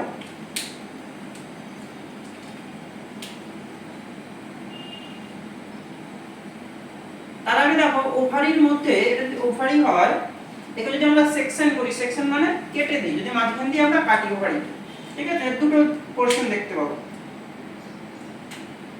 দুটো পোরশন দেখতে পাবো, একটা ভেতরের দিকে পোরশন, একটা বাইরের দিকে পোরশন। ভেতরের দিকে এটাকে বলবো আমরা মেডুলা, বাইরের দিকে বলবো আমরা কর্টেক্স, ওভারিয়ান কর্টেক্স। এই কর্টেক্সের মধ্যে ওভারিয়ান মেডালা, ওভারিয়ান কর্টেক্স। এই কর্টেক্সের মধ্যে ছোট ছোট ছোট ছোট অসংখ্য ফলিকল দেখা যায়, ছোট ছোট ছোট ছোট ফলিকল দেখা যায়, যেগুলোকে আমরা বলবো ওভারিয়ান ফলিকল। এগুলোকে বলা হয় ওভারিয়ান ফলিকল। ঠিক আছে। তাই ফলিকুলার ফেজে কি হয়? এই যে ওভারিয়ান ফলিকল, ধরো সাপোজ কোনো একটা এটা ওভারিয়ান ফলিকল, এই ওভারিয়ান ফলিকল ফলিকুলার ফেজে আস্তে আস্তে কি হতে থাকে? ম্যাচিওর হতে থাকে, আস্তে আস্তে ম্যাচিওর। ম্যাচিওর কথা অর্থ হচ্ছে পরিণতি পেতে থাকে, সে সম্পূর্ণ হতে থাকে। এই ধরো এটা ফলিকুলার ফেজে কোনো একটা ওভারিয়ান ফলিকল, এই ওভারিয়ান ফলিকল, এটা ওভারিয়ান ফলিকল, এই ওভারিয়ান ফলিকলের উপরে কাজ করে। আচ্ছা, এখন আমরা জাস্ট হরমোনটা দিয়ে মনে রাখবো, পরে আমরা এর মেকানিজম দেখব কিভাবে সিক্রেশন হয়, কিভাবে কাজ করে। এখন জাস্ট হরমোনটা দিয়ে মনে রাখবো। এফএসএইচ হরমোন, এর নাম হচ্ছে ফলিকল স্টিমুলেটিং হরমোন, এর নাম হয় ফলিকল স্টিমুলেটিং হরমোন। এটা কোথা থেকে সিক্রেট হয়? এটা সিক্রেট হয় পিটুইটারি অগ্রখণ্ড থেকে, অর্থাৎ অগ্র পিটুইটারি থেকে। এই এফএসএইচ হরমোন কি করে? এই ওভারিয়ান ফলিকলের উপরে কাজ করে। এফএসএইচ হরমোন ওভারিয়ান ফলিকলের উপরে কাজ করে। কাজ করলে কি হয়? এই ওভারিয়ান ফলিকল ট্রান্সফার হয়ে যায়, ট্রান্সফর্ম হয়ে যায় বা কনভার্ট হয়ে যায় কনভার্ট হয়ে যায় গ্রাফিয়ান ফলিকল। এই গ্রাফিয়ান ফলিকলের বৈশিষ্ট্য কি? যার মিডল থাকবে একটা সেকেন্ডারি উসাইট, মিডল থাকবে একটা সেকেন্ডারি উসাইট এবং তার চারদিকে কিছু গ্রানুলোসার কোষ থাকবে, এইভাবে কিছু গ্রানুলোসার কোষ এইভাবে চারদিকে থাকবে। এটা বলবো আমরা গ্রাফিয়ান ফলিকল। যখন ওভারিয়ান ফলিকল গ্রাফিয়ান ফলিকলে পরিণত হবে, এখান থেকে একটা হরমোন ক্ষরণ হবে। এই একটা হরমোন ক্ষরণ করতে করতে যাবে, যে হরমোনটার নাম এস্ট্রোজেন। এস্ট্রোজেন অর্থাৎ এটা থেকে আমরা কি বুঝলাম? ওভারিয়ান কর্টেক্সের মধ্যে কি রয়েছে? Ovarian follicle. কোন একটা ওভারিয়ান ফলিকল অর্থাৎ এই যে 28 দিনের মধ্যে প্রত্যেক 28 দিন অন্তর অন্তর একটা করে ওভারিয়ান ফলিকল কি হয়? ম্যাচিউর হতে থাকে। ধরা যাক এই ওভারিয়ান ফলিকলটা ম্যাচিউর হচ্ছে, এ কি করবে? এফএসএইচ হরমোন কোথা থেকে আসবে? অগ্র পিটুইটারি থেকে। অগ্র পিটুইটারি থেকে এফএসএইচ হরমোন এই ওভারিয়ান ফলিকলকে কি করবে? আস্তে আস্তে ম্যাচিউর করবে। ম্যাচিউর করলে এটা কিসে পরিণত হবে? Graafian follicle. কিসে পরিণত হবে? Graafian follicle. স্টুডেন্টদের জন্য একটু গ্রাফিয়ান ফলিকল লিখে দাও, GRAFIAN, ওদের সুবিধা হবে। GRAFIAN, Graafian follicle. Graafian follicle, ঠিক আছে? আর এই গ্রাফিয়ান ফলিকল থেকে কোন হরমোন সিক্রেট হয়? এস্ট্রোজেন নামক হরমোন ক্ষরণ, ঠিক আছে? আচ্ছা, এই ঘটনাটা কোথায় ঘটে? 13তম দিনে গিয়ে ঘটে। অর্থাৎ 14তম দিনে গিয়ে কি হয়? যখনই এখানে গ্রাফিয়ান ফলিকলে ট্রান্সফার হয়ে যায় বা যেটাকে আমরা বলবো ট্রান্সফর্ম হয়ে যায়, সাথে সাথে এফএসএইচ এর লেভেল কমে যায়। এফএসএইচ এর দরকার পড়ে না। কেন পড়ে না? আমরা একটু পরে তার মেকানিজম জানবো। সাথে সাথে এখানে অন্য একটা হরমোনের লেভেল রক্তে বেড়ে যায়। সেই হরমোনের নাম কি? এলএইচ। কারণ ফলিকল স্টিমুলেটিং হরমোনের কাজই তো হচ্ছে ফলিকলকে স্টিমুলেট করা। এর তো স্টিমুলেশন পেয়ে পেয়ে তো ম্যাক্সিমাম ম্যাচিওর হয়েই গেছে, আর কি দরকার ফলিকল স্টিমুলেটিং হরমোনের? সেই জন্য তখন কি হলো, তখন কি যাবে, একটা সিগন্যাল যাবে যে তুমি আবার লিউটিনাইজিং হরমোন রিলিজ করো। সাথে সাথে অগ্র পিটুইটারি থেকে লিউটিনাইজিং হরমোন ক্ষরণ বাড়বে এবং এই লিউটিনাইজিং হরমোন সাথে সাথে কার উপরে কাজ করবে? না, লিউটিনাইজিং হরমোনের ক্ষরণটা কেমন হবে? একটা শার্প রাইজ হবে, হঠাৎ করে একটা শার্প রাইজ হবে। এই এলএইচ হরমোন কার উপরে কাজ করবে? গ্রাফিয়ান ফলিকলের উপরে কাজ করবে। সাথে সাথে এই গ্রাফিয়ান ফলিকল বাস্ট করে যাবে।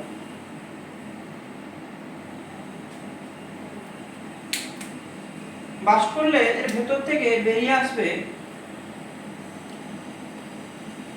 সেকেন্ডারি উসাইট বা যেটাকে আমরা বলি গৌণ পরডিম্বাণু।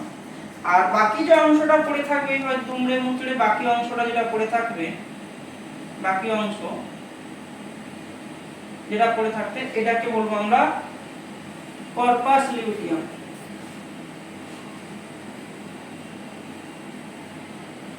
Corpus luteum. এই কর্পাস লিউটিয়াম থেকে আরেকটা হরমোন ক্ষরণ, যেটাকে বলবো আমরা প্রোজেস্টেরন। প্রোজেস্টেরন, ঠিক আছে? আচ্ছা দেখো এখানে এটা ই হবে, PROGESTERONE, প্রোজেস্টেরন, ঠিক আছে? আচ্ছা এখানে দেখো তাহলে প্রথমে কি হয়েছিল? Ovarian follicle. Ovarian follicle stimulus পাচ্ছিল কার দ্বারা? এফএসএইচ হরমোনের দ্বারা। ফলে ওভারিয়ান ফলিকল কিসে ট্রান্সফার হয়ে যাচ্ছিল? কিসে কনভার্ট হয়ে যাচ্ছিল? হ্যাঁ, কনভার্ট হয়েছিল গ্রাফিয়ান ফলিকল। এটা কততম দিনে ঘটেছিল? 13তম বা 14তম দিনে যদি আমরা ধরি, এই 13তম দিনে বেসিক্যালি হয়। সাথে সাথে যখন এটা গ্রাফিয়ান ফলিকলে কনভার্ট হয়ে যায়, সাথে সাথে রক্তে এলএইচ সার্চ দেখা যায়, এলএইচ লেভেল বেড়ে যায়। এলএইচ কি করে? সাথে সাথে এই গ্রাফিয়ান এলএইচ মানে লিউটিনাইজিং হরমোন। এটা বল, একটু লিখে দাও বানানটা, ছেলেদের সুবিধা হবে। LUTEINIZING,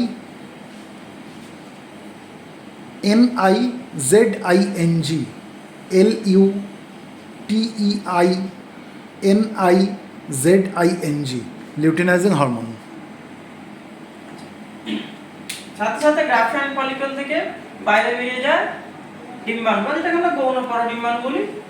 আর যেটা পড়ে থাকে বাকি অংশ কর্পাস লিউটিয়াম। কর্পাস লিউটিয়াম থেকে ক্ষরণ হয় প্রোজেস্টেরন হরমোন।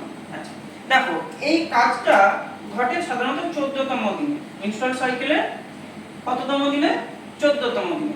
এই 14তম দিনে যেহেতু গ্রাফিয়ান ফলিকল বাস্ট করে বাইরে ডিম্বাণুটা বেরিয়ে আসে, এটাকে আমরা বলি ওভুলেশন। এটাকে বলা ওভুলেশন, অর্থাৎ ওভুলেশন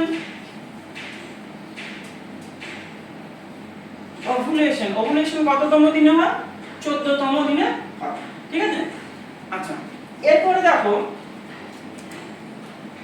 ওভুলেশন হয়ে যাওয়ার পরে কি ঘটে? বাকি যে টাইম পিরিয়ড, অর্থাৎ একদম 14 থেকে বলা যেতে পারে 28 দিন, 14 থেকে 28 দিন, এখানে আমরা কি পাই? কর্পাস লিউটিয়াম পাই। এই 14 থেকে 28 দিন এই পিরিয়ডে আমরা কি পাই? কর্পাস লিউটিয়াম পাই। এটাকে আমরা কি বলবো? তার লিউটিয়াল ফেজ। এটাকে বলা লিউটিয়াল ফেজ। ঠিক আছে? এটাকে মানে কর্পাস লিউটিয়ামের নাম থেকে ওই লিউটিয়াম শব্দ থেকে লিউটিয়াল ফেজ কথাটা এসেছে। ফেজ এসেছে। ঠিক আছে? তাহলে আমরা দেখো আবার যদি আরেকবার দেখি 1 থেকে 14 দিন, এটাকে আমরা কি বলেছি? Follicular phase. কেন বলেছি? এখানে কি থাকে? Ovarian follicle. এই ওভারিয়ান, অসংখ্য ওভারিয়ান ফলিকল রয়েছে, তার মধ্যে যে কোনো একটা ওভারিয়ান ফলিকল কি হবে? এফএসএইচ হরমোনের দ্বারা ম্যাচিউর হতে শুরু করবে এবং সেই 14তম দিনে গিয়ে কিসে কনভার্ট হবে? Graafian follicle. এই গ্রাফিয়ান ফলিকল কনভার্ট হয়ে যাওয়ার পরে সাথে সাথে এলএইচ লিউটিনাইজিং হরমোনের লেভেল অনেক বেড়ে যাবে। এই এলএইচ কি করবে? এই গ্রাফিয়ান ফলিকলকে বাস্ট করে দেবে। বাস্ট করলে কি হবে? ওর ভেতর থেকে বাইরে চলে আসবে গৌণ পরডিম্বাণু। বাকি যে অংশটা পড়ে থাকে সেটাকে কি বলেছি আমরা? Corpus luteum. কর্পাস লিউটিয়াম থেকে কোন হরমোন পাই আমরা? প্রোজেস্টেরন। গ্রাফিয়ান ফলিকল থেকে কোন হরমোন পাই? ইস্ট্রোজেন। এই ঘটনা কততম দিনে ঘটছে? সাধারণত 14তম দিনে ঘটছে। এটাকে আমরা কি বলবো? ওভুলেশন। কি বলবো এটাকে? ওভুলেশন। বাকি যে টাইম পিরিয়ড 14 এর পর থেকে 28, এটাকে আমরা কি বলেছি? Luteal phase. কি বলবো? Luteal phase. ঠিক আছে? কারণ এখানে আমরা কর্পাস লিউটিয়ামের প্রভাবটাই বেশি দেখতে পাবো। আচ্ছা, এবার দেখো এই ইস্ট্রোজেন হরমোন কি কাজ করে?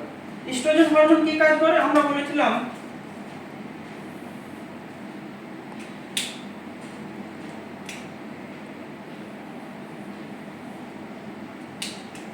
এন্ডোমেট্রিয়ামের একদম ভেতরের যে লেয়ার, এটাকে আমরা বলেছিলাম ফাংশনাল লেয়ার। এটাকে বলেছিলাম ফাংশনাল লেয়ার। ঠিক আছে? তো এই ইস্ট্রোজেন হরমোন এই ফাংশনাল লেয়ার যেটা রয়েছে এন্ডোমেট্রিয়াম, সেটা থিকনেসটাকে মোটা করে, ঠিক আছে? আস্তে আস্তে মোটা করতে, কুশনের মতো মোটা করতে থাকে। আচ্ছা, প্রোজেস্টেরন হরমোনের কাজ কি? প্রোজেস্টেরন হরমোনের কাজ ইমপ্লান্টেশন বা রোপণে সাহায্য করা। প্রোজেস্টেরন হরমোন কি করে? ইমপ্লান্টেশন বা রোপণে সাহায্য করে। এবার দেখো এই যে ডিম্বাণুটা বাইরে বেরিয়েছে, এটা মোটামুটি 1 দিনের মতো বেঁচে থাকবে, ওয়েট করবে 1 দিনের মতো, যাতে শুক্রাণু এসে একে নিষিক্ত করতে পারে। এবার যদি নিষেক্রিয়া সম্পন্ন না হয়, তাহলে কি হবে? তখন রক্তে ইস্ট্রোজেন আর প্রোজেস্টেরন লেভেল কি হবে? কমে যাবে। যখনই ইস্ট্রোজেন আর প্রোজেস্টেরন লেভেল কমে যাবে, মানে যদি ফার্টিলাইজেশন যদি না হয় তখন কি হবে? তখন ওই যে কর্পাস লিউটিয়াম যেটা, সেটা তখন প্রোজেস্টেরন রিলিজ করা বন্ধ করে দেবে এবং এটা আলটিমেটলি যেটা কনভার্ট হয়ে যাবে সেটাকে বলে কর্পাস অ্যালবিক্যান্স। একটু লিখে দাও, কর্পাস অ্যালবিক্যান্স। CORPUS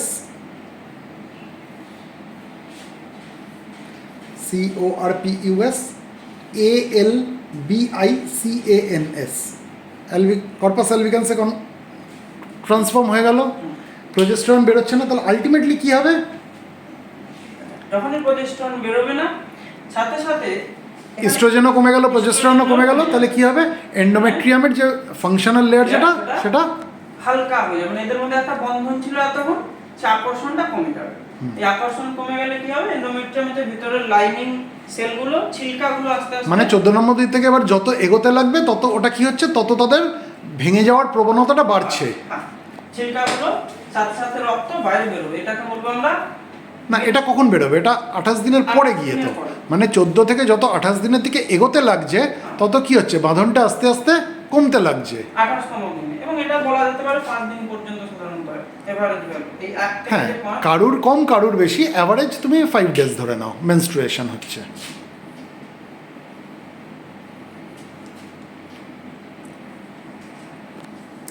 সবার কি আর 5 দিন হয়? সবার 5 দিন তো হয় না, কারুর কম হয় কারুর বেশি হয়। এটাকে বলবো আমরা মেনস্ট্রুয়েশন। ঠিক আছে? মেনস্ট্রুয়েশন।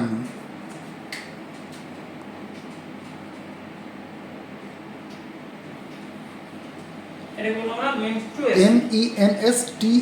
MENSTRUATION।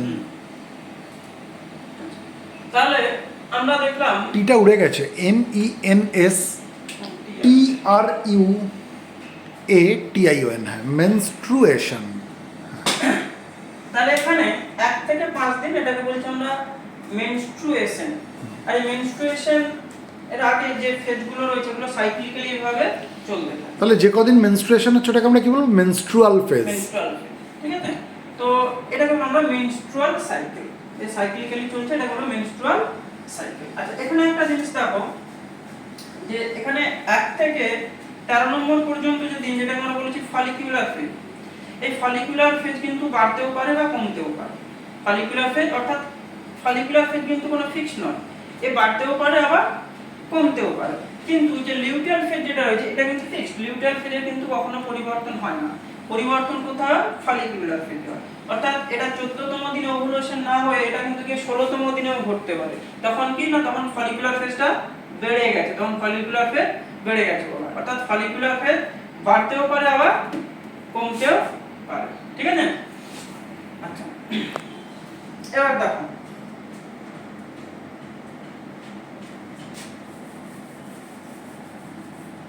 আচ্ছা, যদি কারোর ধরো এন্ডোমেট্রিয়ামের ফাংশনাল লেয়ার প্রয়োজনের তুলনায় বেশি মোটা হয়ে গেল, ধরো ইস্ট্রোজেন প্রচুর বেরোচ্ছে, ঠিক আছে, তার রিসেপ্টরে বাইন্ডিং প্রচুর হচ্ছে ইস্ট্রোজেনের রিসেপ্টরে, তাহলে এন্ডোমেট্রিয়ামের ফাংশনাল লেয়ার প্রচুর মোটা হয়ে গেল, কিন্তু কোনোভাবে ফার্টিলাইজেশন হলো না, তাহলে কি হবে?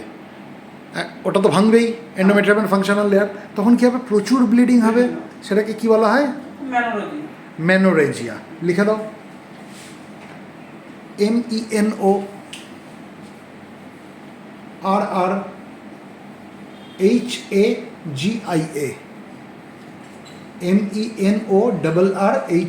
MENORRHAGIA, menorrhagia.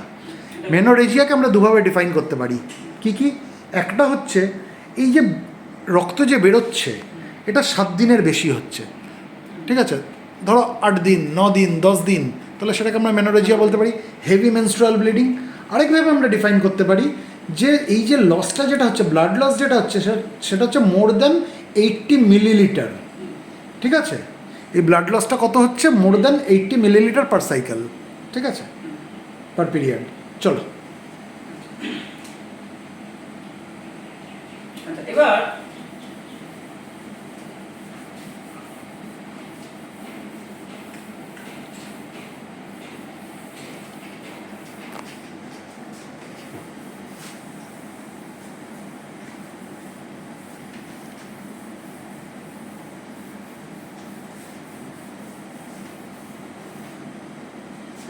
এবার আরেকটা জিনিস আমরা করব, HPO অ্যাক্সিস।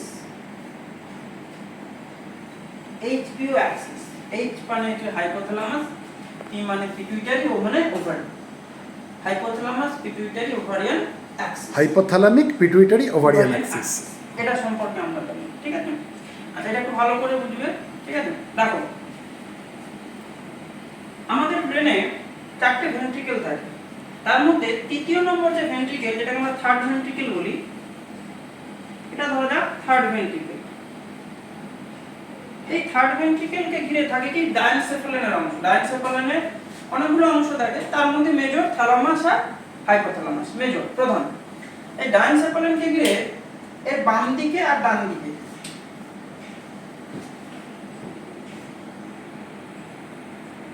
এইভাবে, এটা কি দুটো থ্যালামাস, দুটো থ্যালামাই। ওরকম না, একটু তবলার মতো আঁকো জিনিসটা, ওরকম হয় না, একটু গোল করো, তবলার মতো করে দাও। ইনফ্যাক্ট ওটাই হচ্ছে সব থেকে বড় অংশ।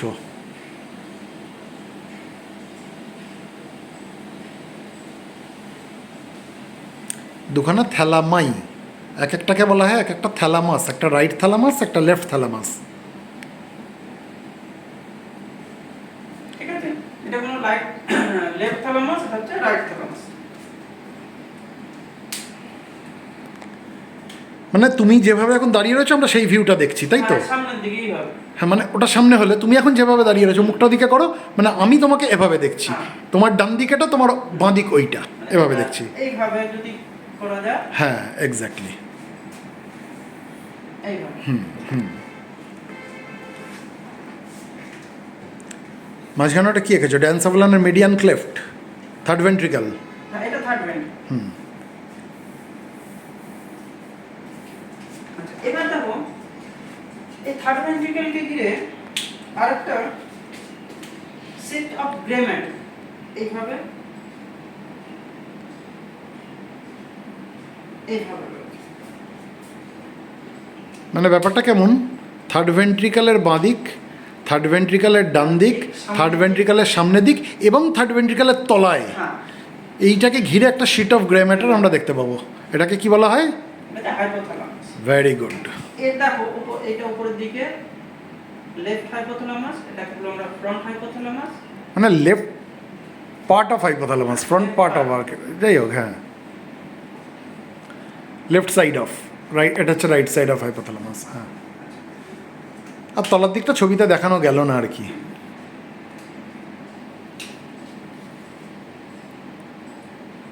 এই হাইপোথ্যালামাসের রাইট সাইডে এখানে রাইট সেন্ট্রাল সোয়েলিং, একটা সেন্ট্রাল সোয়েলিং, সেন্ট্রাল সোয়েলিং খোলা অংশ, এটা বলবো tuber সাইনেরাম। Tuber সাইনেরিয়াম।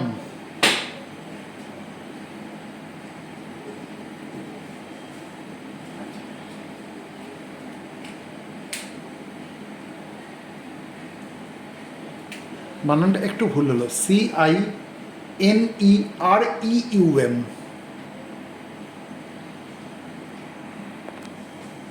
Tuber cinereum, central swelling, CINEREUM।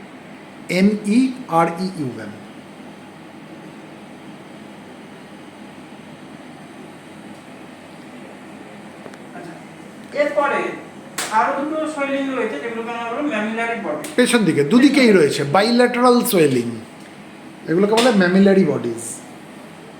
দুদিকেই দেখতে পাচ্ছি না আমরা, ডান দিকেও দেখতে পাচ্ছি, বাঁ দিকেও দেখতে পাচ্ছি।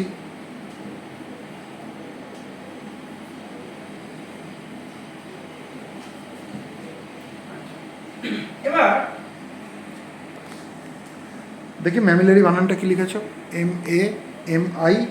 MAMILLARY। হ্যাঁ, ম্যামিলারি বডিজ, BODIES। ওরকম বডিজ হয় নাকি? BODIES।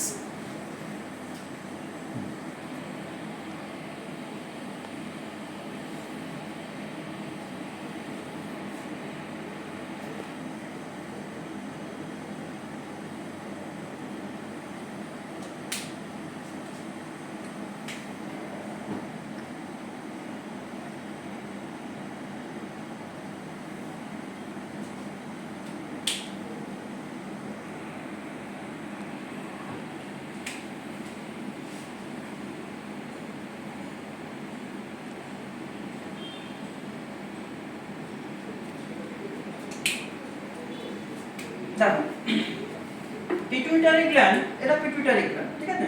এই পিটুইটারি গ্ল্যান্ড হাইপোথ্যালামাসের সাথে যুক্ত থাকে ইনফান্ডিবুলামের সাথে।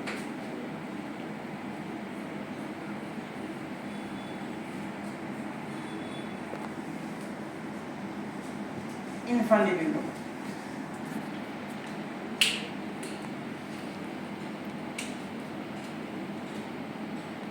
পিটুইটারি, এটাকে আমরা বলবো মিডল খন্ড বা পার্ট ইন্টারমিডিয়া। এটা হচ্ছে পিটুইটারি অগ্রখণ্ড, এটাকে বলবো অ্যান্টেরিয়র পিটুইটারি। আর এটা হচ্ছে পস্টেরিয়র পিটুইটারি বা নিউরো হাইপোফাইসিস, ঠিক আছে? পিটুইটারিকে কি বলা হয় সেটা আগে বলো। পিটুইটারি বলে হাইপোফাইসিস, পিটুইটারিকে বলা হয় হাইপোফাইসিস, তাই তো? যার জন্য আমরা যে হাইপোথ্যালামিক পিটুইটারি ওভারিয়ান অ্যাক্সিস পড়ছি, এটাকে অনেক সময় হাইপোথ্যালামিক হাইপোফাইসিস ওভারিয়ান অ্যাক্সিসও বলে। ঠিক আছে? Pituitary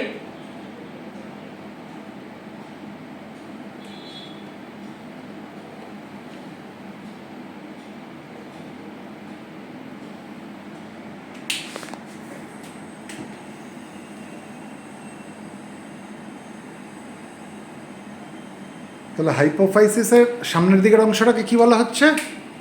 adeno hypophysis, adeno hypophysis, মানে যেটা হচ্ছে অগ্র পিটুইটারি। হ্যাঁ, আর পেছন দিকের অংশটাকে কি বলা হচ্ছে? এটা নিউরো হাইপোফাইসিস বা posterior pituitary. Very good.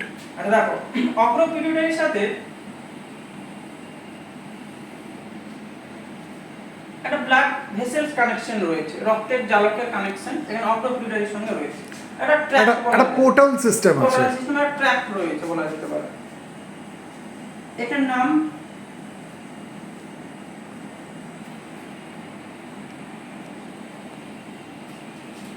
হাইপোফাইসিয়াল portal tract. Hypophyseal portal system, tract কিন্তু না, ট্র্যাক্ট অন্য জিনিস। কিন্তু আমরা যখন সেন্ট্রাল নার্ভাস সিস্টেম পড়ছি তখন ট্র্যাক্ট মানে কিন্তু অন্য হয়ে যাবে সিস্টেম। হাইপোফাইসিয়াল পোর্টাল মানে আমরা যখন পেরিফেরাল নার্ভাস সিস্টেম পড়ছি তখন আমরা নার্ভ পড়েছিলাম, আমরা যখন সেন্ট্রাল নার্ভাস সিস্টেম পড়েছিলাম আমরা ট্র্যাক্ট পড়েছিলাম। ট্র্যাক্ট অন্য জিনিস, এটা একটা পোর্টাল সিস্টেম, মানে এখান দিয়ে ব্লাড চলে, তাই তো? এক ধরনের ক্যাপিলারি, মানে মানে এর শুরুটা হচ্ছে it starts with capillary, it ends with capillary. এটা হচ্ছে হাইপোফিসিয়াল পোর্টাল সিস্টেম। কেউ কেউ এটাকে হাইপোথ্যালামিক হাইপোফিসিয়াল পোর্টাল সিস্টেমও বলে থাকে। কেন? যেহেতু হাইপোথ্যালামাসের সঙ্গে হাইপোফাইসিসকে কানেক্ট করছে, সেই জন্য হাইপোথ্যালামিক হাইপোফিসিয়াল পোর্টাল সিস্টেম, বা বেশিরভাগ জায়গায় কী লেখা থাকে হাইপোফিসিয়াল পোর্টাল সিস্টেম। চলো একদম। এরপরে দেখো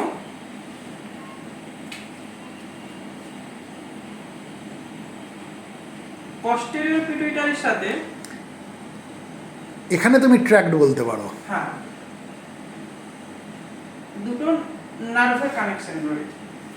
এটা হলো না হাইপোফাইসিয়াল ট্র্যাক্ট, হাইপোথ্যালামিক হাইপোফিসিয়াল ট্র্যাক্ট। এটার ক্ষেত্রে হাইপোথ্যালামিক হাইপোফিসিয়াল ট্র্যাক্ট বলা হয়, কারণ নার্ভ অ্যাক্সনের এখানে আমরা একটা দেখতে পাবো, কানেক্ট করে রেখেছে নার্ভ অ্যাক্সন।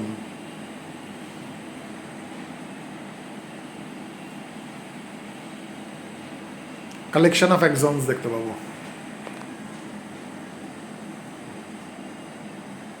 ট্র্যাক্ট, ঠিক আছে? আচ্ছা,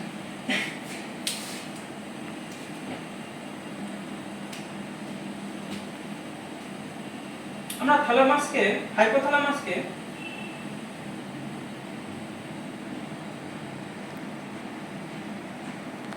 তিনটে রিজিয়নে ভাগ করব। তাতে মিডল রিজিয়ন, মিডল পোরশন, এটাকে বলা হয় tuberal region.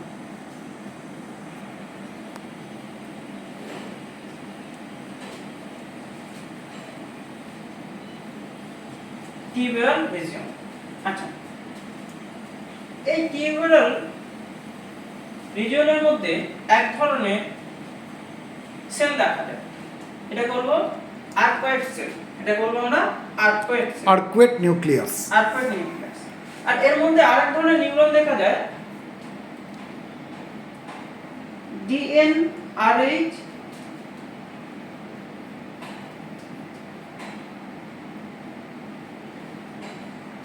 Expressing neuron, gonadotropin releasing hormone expressing neuron, GnRH expressing neuron, বা যেটা হলো আমরা gonadotropin releasing hormone expressing neuron, gonadotropin releasing hormone expressing neuron.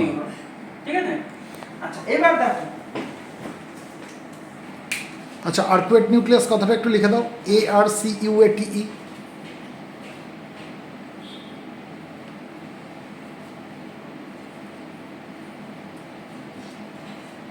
ARCUATE, ঠিক আছে। আচ্ছা, এবার দেখো, ডিএনআরএইচ এক্সপ্রেশন নিউরন, এই নিউরন থেকে, নিউরন বানানটা ভুল লিখেছে, ইটা পেছনে মুছে দাও। নিউরন এখান থেকে একটা স্টিমুলাস হলো, ধরো কোনো একটা উদ্দীপনা হলো, ঠিক আছে?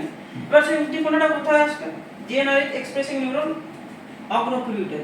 এই অগ্রপিউটারের মধ্যে বিভিন্ন ধরনের, বেসিক্যালি 6 ধরনের সেল থাকে। তার মধ্যে একটা সেল হচ্ছে গোনাডোট্রপ সেল, একটা সেল হচ্ছে গোনাডোট্রপ সেল।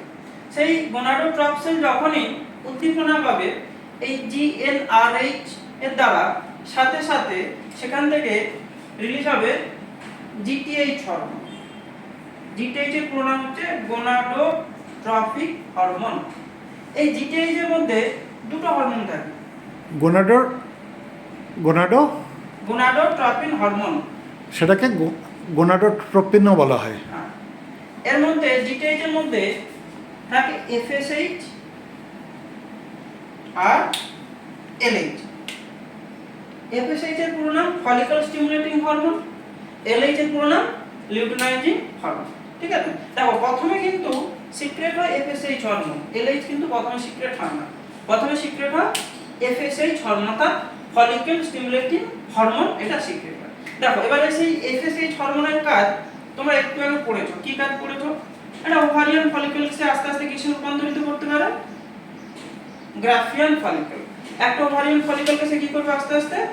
গ্রাফিয়ান ফলিকল রূপান্তরিত করবে। ধরো এটা গ্রাফিয়ান ফলিকল, এটা ছিল ওভারিয়ান ফলিকল,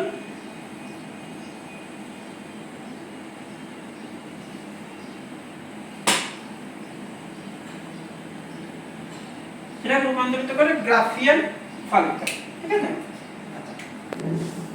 এটা কততম দিনে ঘটছে? 14 ডেজ, 14তম দিনে ঘটছে। যখনই গ্রাফিয়ান ফলিকলে রূপান্তরিত হয়ে যায়, সাথে সাথে এখান থেকে কি হবে? একটা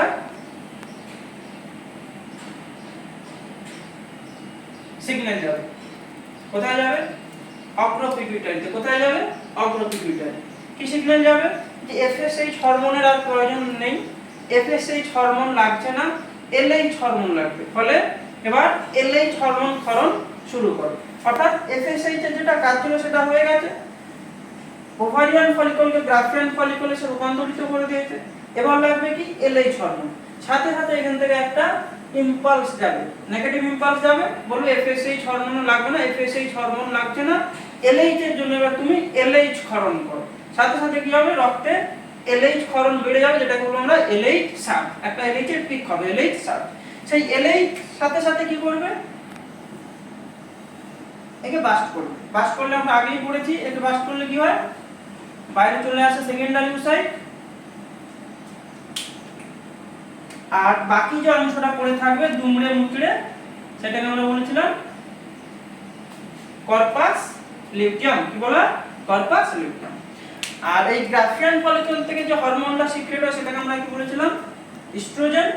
কর্পাস লিউটিয়াম থেকে আমরা যে হরমোন পাবো সেটা হচ্ছে প্রোজেস্টেরন। অর্থাৎ মানে ওভারিয়ান ফলিকল থেকে ইস্ট্রোজেন পাচ্ছি, হ্যাঁ, আর কর্পাস লিউটিয়াম থেকে প্রোজেস্টেরন। এই ইস্ট্রোজেন আর প্রোজেস্টেরন এগুলো সবই আমাদের ওভারি থেকে নিঃসৃত হওয়া স্টেরয়েড হরমোন, যৌন হরমোন বলা এগুলোকে। ঠিক আছে, আর ইস্ট্রোজেনের কাজ আমরা আগে পড়েছি। কি করে? যে এন্ডোমেট্রিয়াম যে ফাংশনাল যে লেয়ার ছিল, ফাংশনাল লেয়ারকে কি করে? মোটা করতে সাহায্য করে। প্রোজেস্টেরনের কাজ আমরা পড়েছি ইমপ্লান্টেশনে সাহায্য করে। ঠিক আছে, তাহলে এখানে আমরা দেখলাম যে হাইপোথ্যালামাস, পিটুইটারি এন্ড ওভারি, এই তিনটে কিভাবে একটার সঙ্গে একটা রিলেটেড রয়েছে। ঠিক আছে, এটাকে আমরা বলবো এইচপিও অ্যাক্সিস বা হাইপোথ্যালামিকো পিটুইটারি অ্যাক্সিস।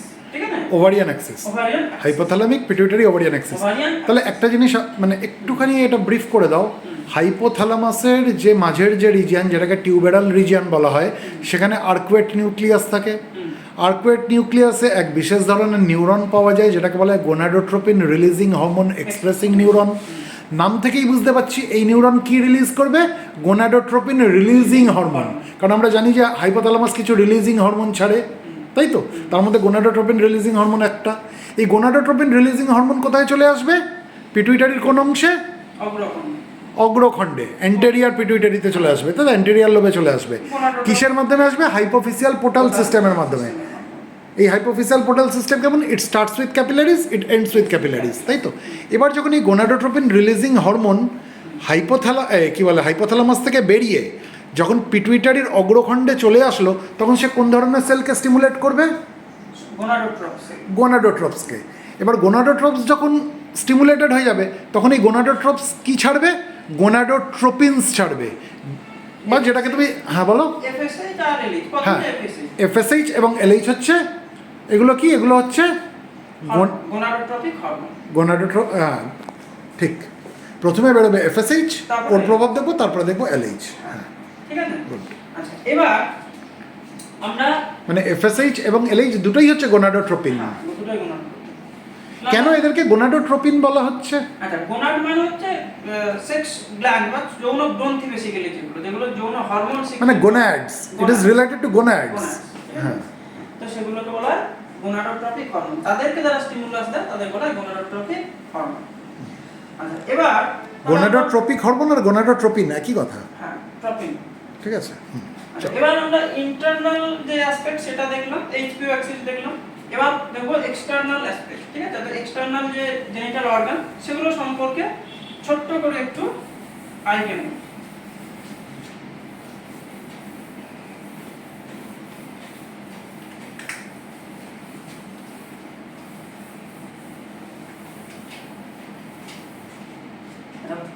দেখো, ধরো কোনো একজন মহিলা এইভাবে ওপর দিকে মুখ করে শুয়ে আছে, ঠিক আছে? তো তার সে পা দুটোকে সে ফাঁক করে রেখেছে দ আকৃতির মতো।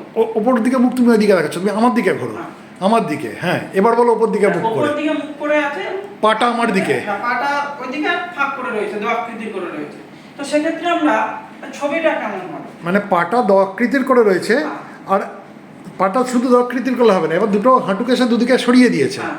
সরিয়ে দিয়েছে, সেই ভিউটা তুমি দেখাচ্ছ, তাই তো?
ওরকম ওপরটা মোছো, ওপরটা মোছো।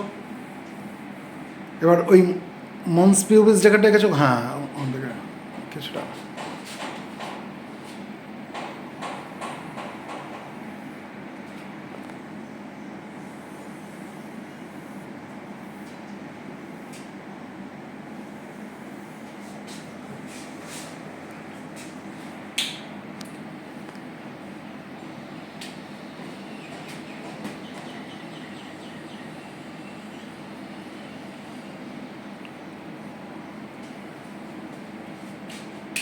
আচ্ছা, দেখো তো এটা হলো আমরা অ্যানাস,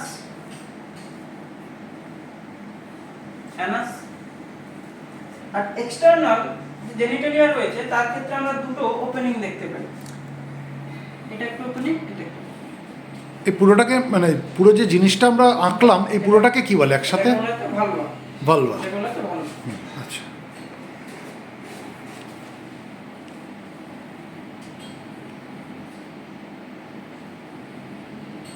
ইউরিনারি মিটাস বা ইউরেথ্রাল মিটাস, ইউরিনারি মিটাস বা ইউরেথ্রাল মিটাস। ইউরিনারি মিটাস বা ইউরিনারিতে আর ওয়াই, হ্যাঁ ইউরিনারি মিটাস বা ইউরেথ্রাল মিটাস।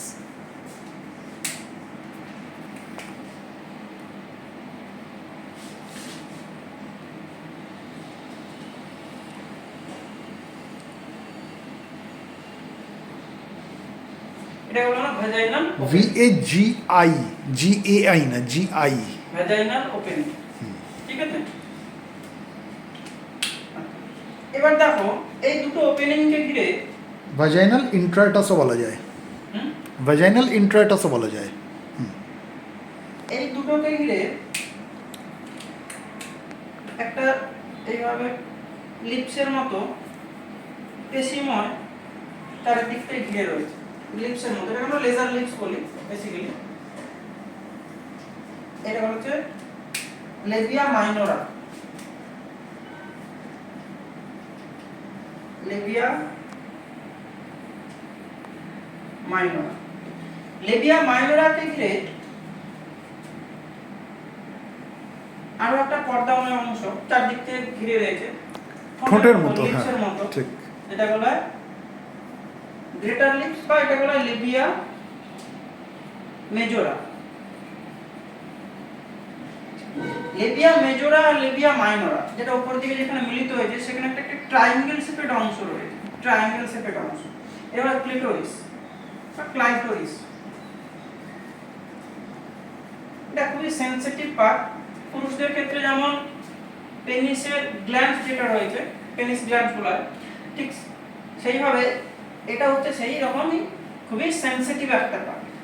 আচ্ছা, এই ক্লাইটোরিসের উপরে অর্থাৎ উপরের দিকে যদি আমরা দেখি, এখানে অ্যাডিপোজ টিস্যুর একটা মোটা ডিপোজিশন রয়েছে, মোটা কুশনের মতো একটা অংশ রয়েছে অ্যাডিপোজ টিস্যু দিয়ে, যেটা বলা হয় মন্স পিউবিস। এটাগুলো আমরা মন্স পিউবিস। হ্যাঁ, মানে একটু ক্লিয়ার করে দাও তাহলে ওদের ছবিটা আইডিয়া করতে সুবিধা হবে, যেখানে আমরা পিউবিক হেয়ার্স দেখতে পাই। হ্যাঁ, এবার এর উপরে কি থাকে এইভাবে